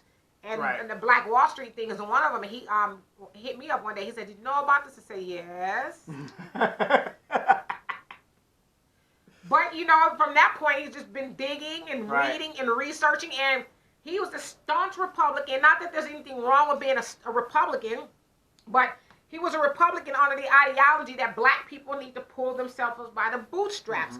But when he did a lot of research, my brother's one of those people, once he gets information, he will dig until he can't find any more. And he really, he admitted that he had to stop saying that we as black people need to pull ourselves up by the bootstraps because it was rigged. Yeah, it was rigged. It's like when he found out about Black Wall Street, he was like pissed, And I think more so because he really just kind of went along with what was told to us. So black people are lazy, and that's what that's what I don't understand. We have this Google. People got all these phones in their hands, and nobody wants to do the research. Right. I mean, not like back in the day, we had to go to the library. Right. But the information. If we had the time, we didn't have no chores to do. Yeah, well, shit. You wanted to get your report done, you was going. 2 buses and a transfer. Okay. And Jonelle says, right, the masses thought Trump was done on the word impeachment. I ain't that's a mess. Alone, Clinton was impeached and still served his term after he got his peach. Yeah. I mean, it's a stain on his record, which is fine. Andrew Johnson got impeached. He only had one term. Right. He got impeached because he was obstructing whatever. Right. But, Trump is so egotistical just to have that on his name. So he's got a stain of impeachment on his name. I mean, that pales in comparison to all the other stuff he's got on his name. Yeah, and a lot of my white friends keep forgetting, they say, oh, he hasn't done anything, he's innocent. I said, do you guys realize he's an unindicted co-conspirator? Okay, but listen, say that again. Who? Your what friends? My white friends. Enough said. There you go. Arsa says, thank you very much. Yes, I knew I would talk about it on the show, and I knew you had nothing to worry about, so I didn't call you back immediately, but my brother was right. Mm-hmm. He said that the stocks will probably do better, but no, don't worry about losing any money. Don't lose any money. Well, Arson was actually asking, because he was like, I need to be able to get up. Jump out. Right. No, he's like, not jump out, I need to be in there and swoop up them stocks. Right. Yeah, they go lower, right. Yeah, poor people and people with a short-term, short-sightedness get out. Right. And people with a little bit of income and money, they're like, okay, y'all out, let me get those. Right. That's why I was saying, when they're like at $3, that's a Starbucks. Right, okay? Yeah. And Al says, what's the top cremation song? Through the Fire. Chaka Khan. Another one, Bites the Dust. Queen. Disco Inferno, Let It Burn. This fool is a fool. The Tramps, Disco Inferno. Mm-hmm. Let It Burn, Usher. Tay says, for your information, The Watchmen was in the only TV depiction of Black Wall Street. Wow. Well, it was the only TV. Now, I've seen documentaries produced, obviously, by Black people and stuff about Black Wall Street. I think I've even seen one on PBS at one point in time. But, how many people actually watch PBS, right? Well, I'm talking about on average. Yeah. That's sad. I actually went to a screening. It was a Black museum in Pomona that actually debuted their Black Wall Street thing. I was invited to go, so it was interesting. A lot of stuff I already knew, but Jonelle says that's truly demonic and zero atonement nor reparations. They should give the wealth to restore Black Wall Street, but this is not a moral nation. Thus, another reason why we must exodus to our own unity and land, or we will just be watching more of our Black Holocaust until we go either insanely or extinct. Absolutely. And so, but what they did do, they did do something for Black Wall Street. They gave them a mural. Sorry. They gave them a mural with their name on it, so you can take your black ass out there and stand in front of it and take a picture, but, to say you were there. Never mind what they did. It's just so sad that a white person's life to them is worth millions, but they just figure our lives aren't worth. Yeah, we'll just roll them in mass grave. And you know what the crazy part is? So disrespectful. Do we actually think that's the only mass grave of Black people? Hello. That's just one of them. And Pamela, you says, what do you think about the Trump impeachment? To me, I think that is what is going on to happen with Trump, trying to get rid of him. Like last week, Donovan said that Trump could be president again. I think that he will be if people don't get behind the right candidate. The Democrat Party, unfortunately, has a lot of old establishment people, but you have people like Andrew Yang, who is virtually being ignored. And he's got a lot of great things that he's saying. I know a lot of people are saying, well, not necessarily talking about reparations, but hell, in the meantime, I'll take $1,000 a month. I will until we figure it out. That's a form of reparations, as Jonelle always says, we get our mind right and figure how to pool this money together to make some changes. But, yeah, I think he will be president because one thing that's for sure that's happened, his impeachment has definitely solidified his base. You had the evangelicals, some Christian magazine printed this rebuke of Trump and all of that. And then, but you had these other pastors, Christian pastors, come out and say, that's bull. We are always going to support Trump no matter what. And so there's, people who are just going to, see, because what it is, and then you also had a Democrat who actually went over to the Republicans and voted in favor of not impeaching Trump. What did I say? Yeah, and so it's not that he is loyal to his party or wanted to change party. He's loyal to white supremacy at all costs. I don't care if they're Democrat or Republican. They want to keep white supremacy at the forefront of everything. It's about preserving whiteness at the end of the day. Yes, and ask yourself this. How can you seemingly be a Democrat and smoothly transition to become a Republican? Because he sees what's going on, and like at Trump is our leader, and at all costs we need to keep the nation as white as possible in every way, shape, and form. But what have I been saying since day one? These parties are the same. No, they're not. They're the same. The Democrats love you, and they care about you, and they want to give you stuff, and they love black people. Remember that guy, Arlen Specter, the senator? He was a Democrat, then became a Republican for many years. When he thought that he was going to lose his seat, he turned over back to the Democratic Party. Right. Okay, I'm pro-choice. I believe it. I'm standing on that, blah, blah, blah, blah, blah. I'm a Democrat, blah, blah, blah. There is no way I'm going to go to the Republican Party if I'm really a... He saw the writing on the wall. We are losing America to immigrants and to everybody else. We are good white people, and it's ours, and we're going to keep it by any means necessary. Republican, Democrat, it doesn't matter. It doesn't matter. Right. But, you're beating a dead horse. Right. And we keep telling you guys this, and you think, the Democrat, 80%... on your page, she put up a thing, 54% of white women put Trump in? So why is it our responsibility to get him out? Which is what we've been saying. It's not black people's responsibility to get rid of Trump. We didn't put him in there. We gave them 80% of our vote. Right. And asked nothing for it. We did not put Trump in there. These women who he's grabbed their kitty cats went in there and voted for Trump, and they're going to do it again. It's like, why are we we're vote blue no matter who? It's so stupid.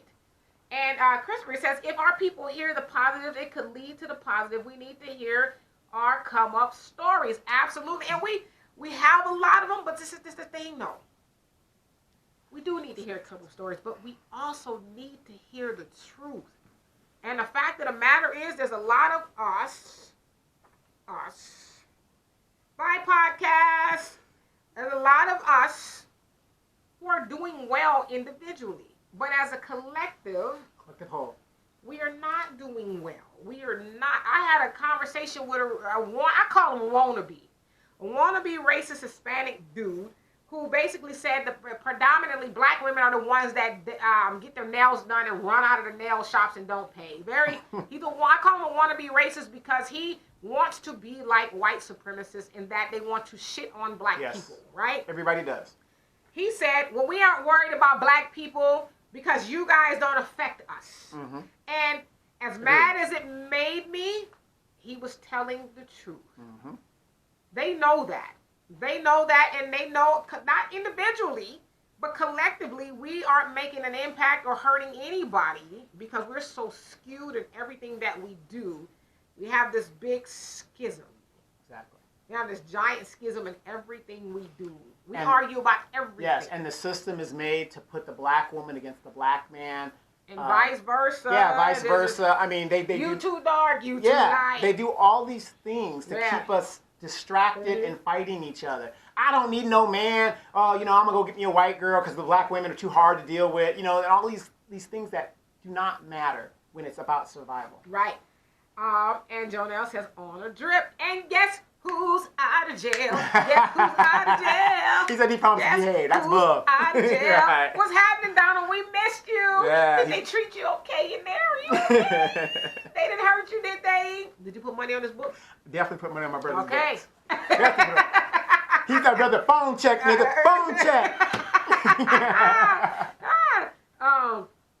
Now, so speaking of black wealth, tell the people about what Chris Paul, the NBA player, did with a black designer. So Chris Paul, NBA player, went and had all of his teammates suits made, but he went and hired a black female suit designer to do it. He said he wanted to keep the money in the community, and I thought that was just super dope. And another thing it tells me is that a lot of these black people with all of this wealth are waking up, saying, what is it for if I don't help my people?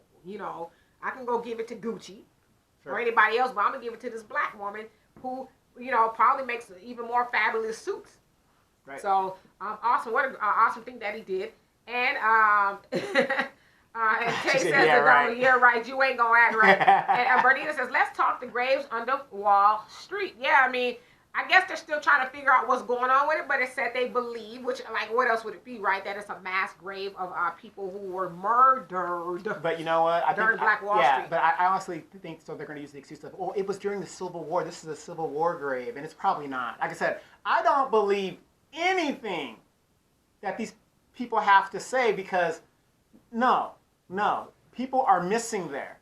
You got to add the numbers. Yeah, I mean, how is it that you have these two sets of people saying, no, it was way more than that, but then you have the one who owns the media saying, oh, no, it's just a few people, you know?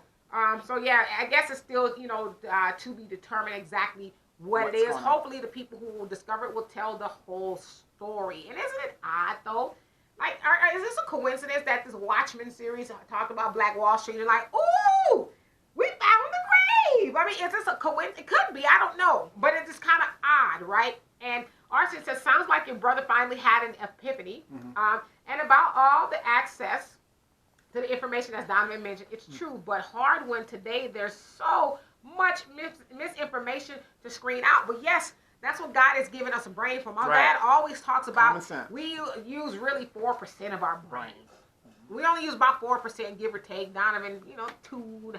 2.5, maybe 1. Right, but you know, seriously, so we don't use that. We don't use all of our brain, and so we have the God-given ability to sift through the information, decipher. But we're just lazy. As you guys, please watch Brother Minister Nuri Muhammad. He was on the Breakfast Club. He is, I think, the minister of Indiana Mosque.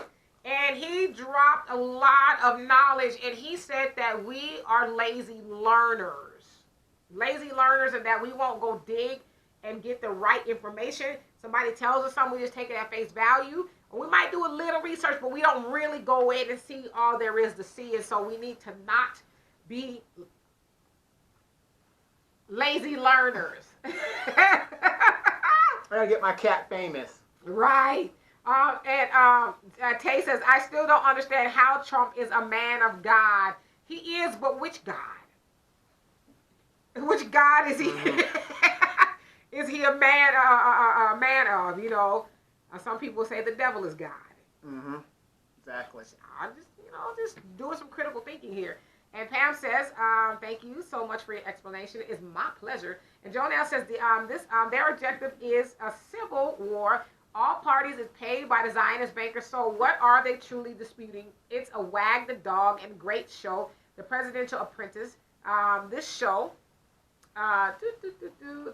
is for the watchers. Trump's seat is a Zionist seat. It's all pimping. Do you know the Jews played and benefited from every side of the war? This is political games for big banking. No, absolutely. I mean, and speaking of this whole Civil War thing, I saw a lot of people have been talking about a Civil War if Trump was to get impeached.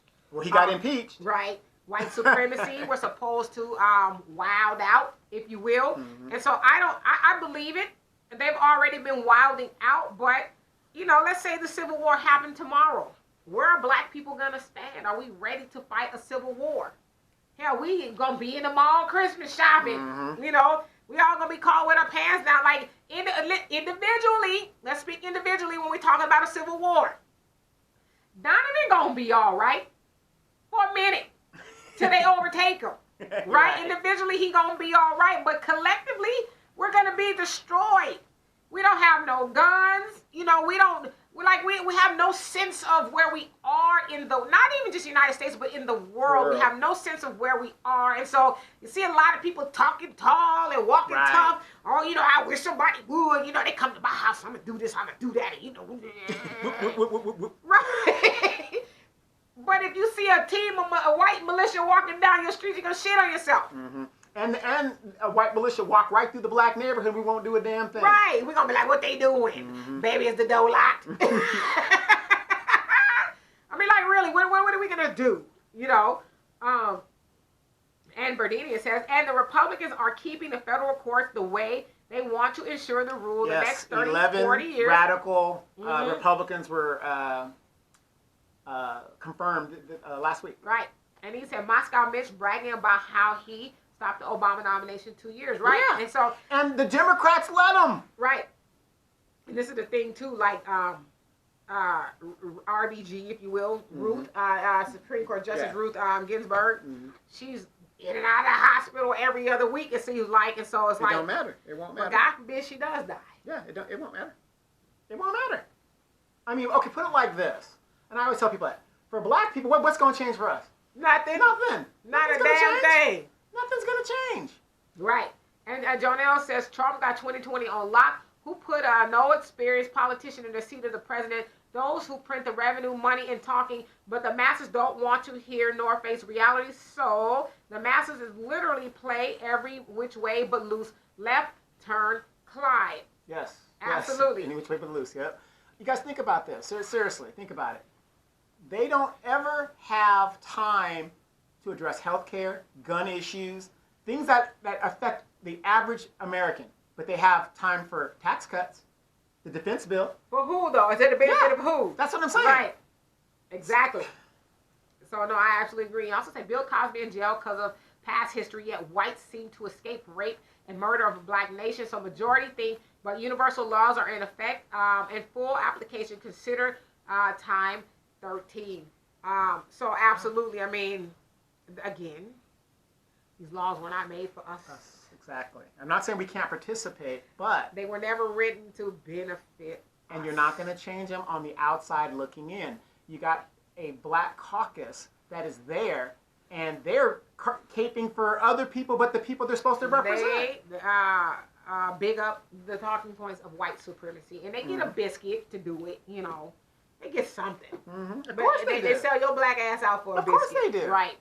And Tay says, I love the fact that the Watchmen has highlighted a terrorist event. More people are curious about it and is showing how America has swept this under the rug as if the mass murder of an entire black town means nothing. Yeah. And that happened, almost 100 years ago. Mm-hmm. You know, and now we are being enlightened about what happened to them. Oh, y'all need to get over it.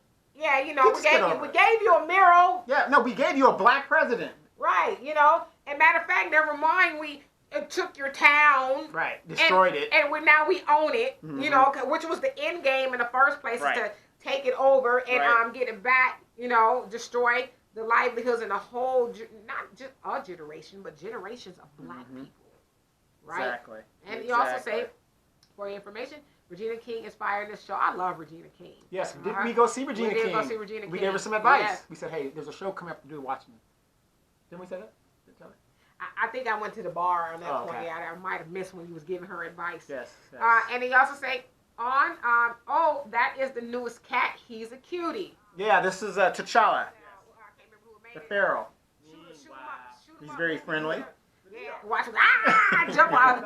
I like cats, but something that they like. Yeah, so y'all might be Highland's doing your all of cat. that. How you individual, do? But I'm Yeah, saying, Highland's your cat. Jonelle says Lucifer is a god and a great arch deceiver.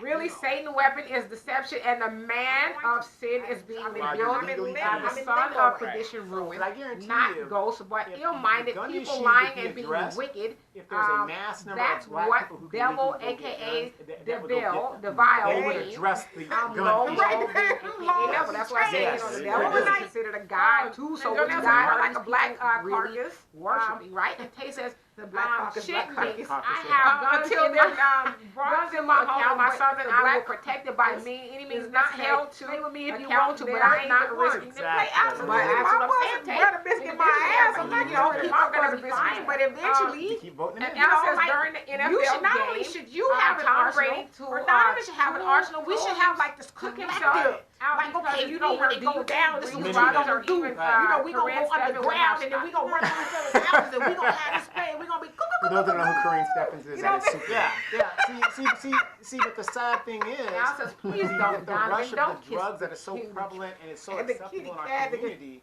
it's really Hey, hard to do that's that my because snuggle buddy. I don't This want a cat guy comes that's in when it's like, cold out here at he's night. just gonna be I shooting keep the my gun and heater at about 71 at night because I got heavy Right. blankets. You know, But you- he'll you come got on to there understand, and he but just we- loves we- to snuggle, like, so it's really You good. guys, Listen. with Arsenal, is there a plan? For Christmas, Y'all I'm have putting it some out there sort that of Donovan plan. needs a woman. I don't know. Okay, this is the Chuck, the 2 and 2 Chuck Woolery moment here.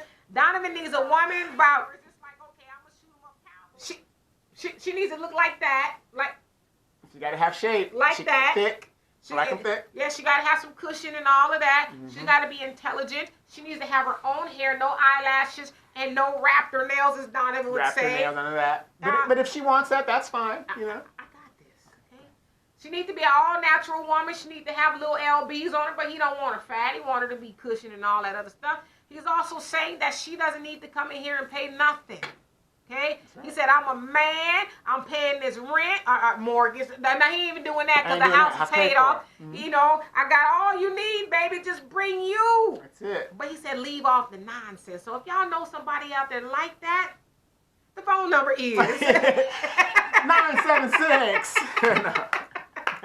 I'm just saying, you know, my boy needs a woman, goddammit.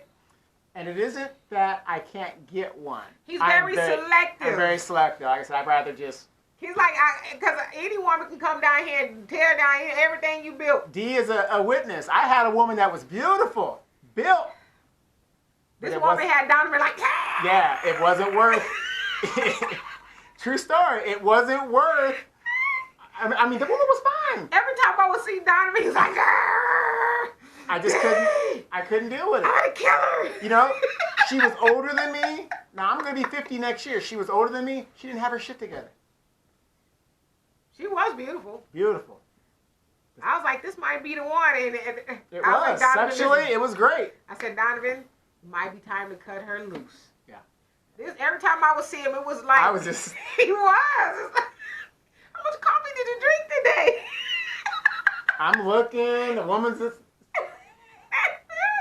She could have had it all. She could have. Could have had it all. All she had to do was do her part. What's her part? Do you. Get your shit together. You got a car? Pay for your car. You know, I'm all for women being equal and stuff. But you ain't equal when you're looking at my dividend. That's not equal. I'll help you out, you know. If she wanted to get her nails done, how much you pay for them nails? $79. But she's using my money. Using my money. But it would have been a problem if she was your woman and y'all was, you know. Right. So when I'm ready to collect on that $79, I shouldn't have any... What you mean collect, brother? When I'm ready to collect on that, I shouldn't have any problems. Well, right? I must say that my daughter was sitting in the living room once and she came through. She didn't see my daughter sitting there naked. So it sounds like you was already collecting on that. I was. Like I said, sexually, perfect. Perfect. But... You ladies, I'm sorry. You got some men, you can put that on them and that's all you got to do. But there are other men like myself, if that's, anybody got that. You know, I mean, it's nice, but. Right. Big deal. Yes. You know, so that was the difference in that. We need a woman in here. Yes. Gotcha. So yes. I just put it out there. And Tay says, I keep cash, birth certificates, and passports handy just in case folks want to really wild out. My family has had many discussions on what to do if a civil war breaks out in the U.S. We have multiple plans, and we're ready to go in there. Yes, my father is always talking about that. He says, store your food, store your water. You know, be ready to protect yourself. Don't get caught slipping. There's a lot of people, if this goes, not if, but when this goes down, are going to be stuck. Yep. Not me, because I'm coming right on over here. Exactly. And then from here, we're going to the base. We're out. We're out of here. Like I said, I will commandeer the airplane myself. Okay. And we're out of here. Con Air style. Yes. We're out of here. I keep my skills up. Okay. And Al says, a woman that doesn't have any cats, no fun. Oh, God. And Jonelle says, take your time, young man. Yes. Well, you yes. know what? Well, He ain't that young. Yeah, I'm getting a little older. The rabbit is getting old. Yes. That was like, right now I don't need the blue pill, but right. I'm coming. No, not necessarily. Okay, all right. That was my fault. That was my fault. You just left yourself wide open. Wide open. And so he says, Donovan and I went out and he didn't call me again. What? I called Tay. Oh, I got time for this. What you mean? We went out. Wait, was that the time we went to Redlands? What that happened? Nice restaurant? We just went out and had a nice dinner. Why you didn't call her back? I see Tay all the time. No, okay, but you know, I see her all the time. She's single, and you single, yeah. ready to mingle. All right, I'm gonna be honest. The bad thing about Kay, for all you fellas out there, do not date a woman that knows your pay grade and all your benefits. And more importantly, know how to shoot your black ass. Exactly. That's the problem. No, that ain't the problem. But yeah, but Tay knows the system, so she knows what I'm doing. Don't deflect, brother. Why you didn't call Tay back? I did call her back. I think a day or two later. Did you shoot the shot? No, I didn't. We went out, had a nice dinner and everything. You didn't shoot your shot? What the hell, Ron? I taught you better than this. Wait, she's got 2 bodyguards at home, ready to jump. Is she gonna need the bodyguards? It depends what the situation is. Are we drunk? Okay. Aha, Tay, see you up in lying. Okay. And, hey, Tay is doing fine right now. I'll just run over there when I get around. Tay, what I hear him saying is he's scared. He like the little ratchets. No, yes, I do like the ratchet. But gotta remember though, Tay also has her daddy still around. Is that a problem? that's you speaking a lot about yourself now. What do you mean? Was that a problem? Her daddy around? No, not at all. But he don't need to put you in the headlock. Well, there might become a time the tomfoolery will get over, and he's gonna side with his daughter. As he should. You better act right. All right. Okay, and don't worry, Tay, I got him. I'm gonna straighten him up. And Al says, daughter, make sure her dad is white and loves to eat chicken like on my post. Did you see that stupid video he put up? He's so silly. And Pam says, collect the money, Donovan. Yes. And Jonelle says, there's the door. And Tay says, yep, we went out for dinner and then nothing. He ghosted me. Oh, no, wait. I must have gone somewhere. Everybody knows where I'm at. You went to Patton? I don't know. State Hospital? I don't know.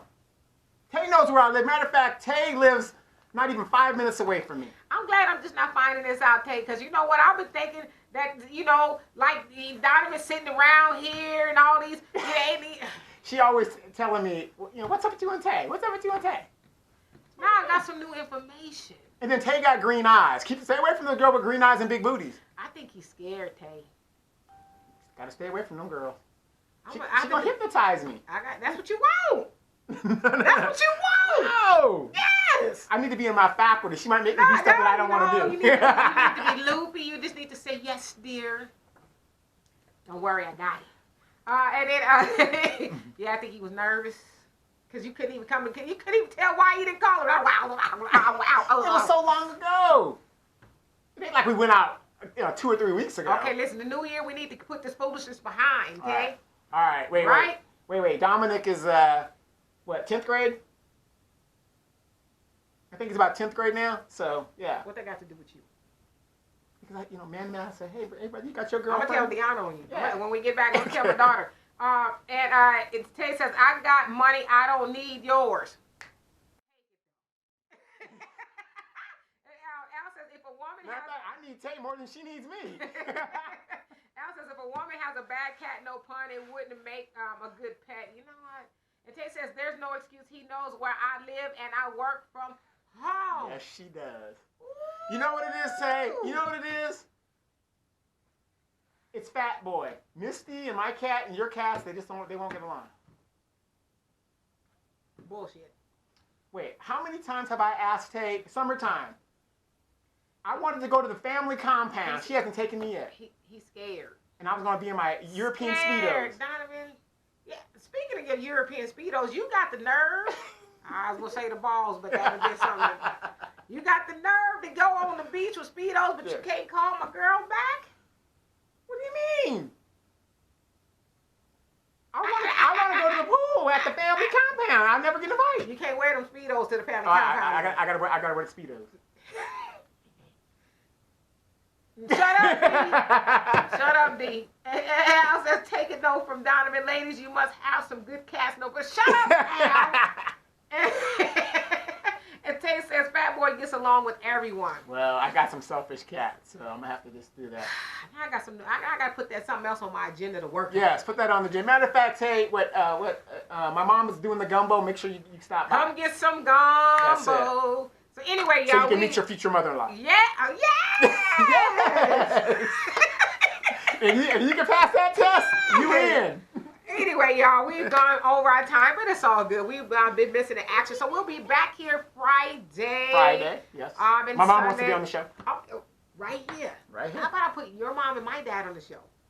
Nah, That shit would last 8 hours. It'd be like the Twilight Zone marathon all day long.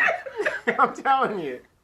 You don't want that. You don't want that. All right, y'all. So anyway, and in the closing text says, my fam was out of the country for the summer and left again in the fall See, for vacation. we could be going with them. I'm going to work on it. Anyway, you guys, we will see you guys on Friday, and I might go live on Tuesday or something. Yeah, you know, something comes up. I'll go live or whatever. If I'm in the neighborhood, are you on spring break? Yeah. Might come over. No, not spring break. Winter break. Winter break. Child, what happened when you get old? Yeah, 13th. We on some break. We don't go back to the 13th. And I got a D. Airframes, D. Got a D in the class. I can't wait till your mama come. You need to tighten up. No, I already told her. You need to tighten up. No, but here's the thing. It's a D. I was 4 weeks late getting into the class.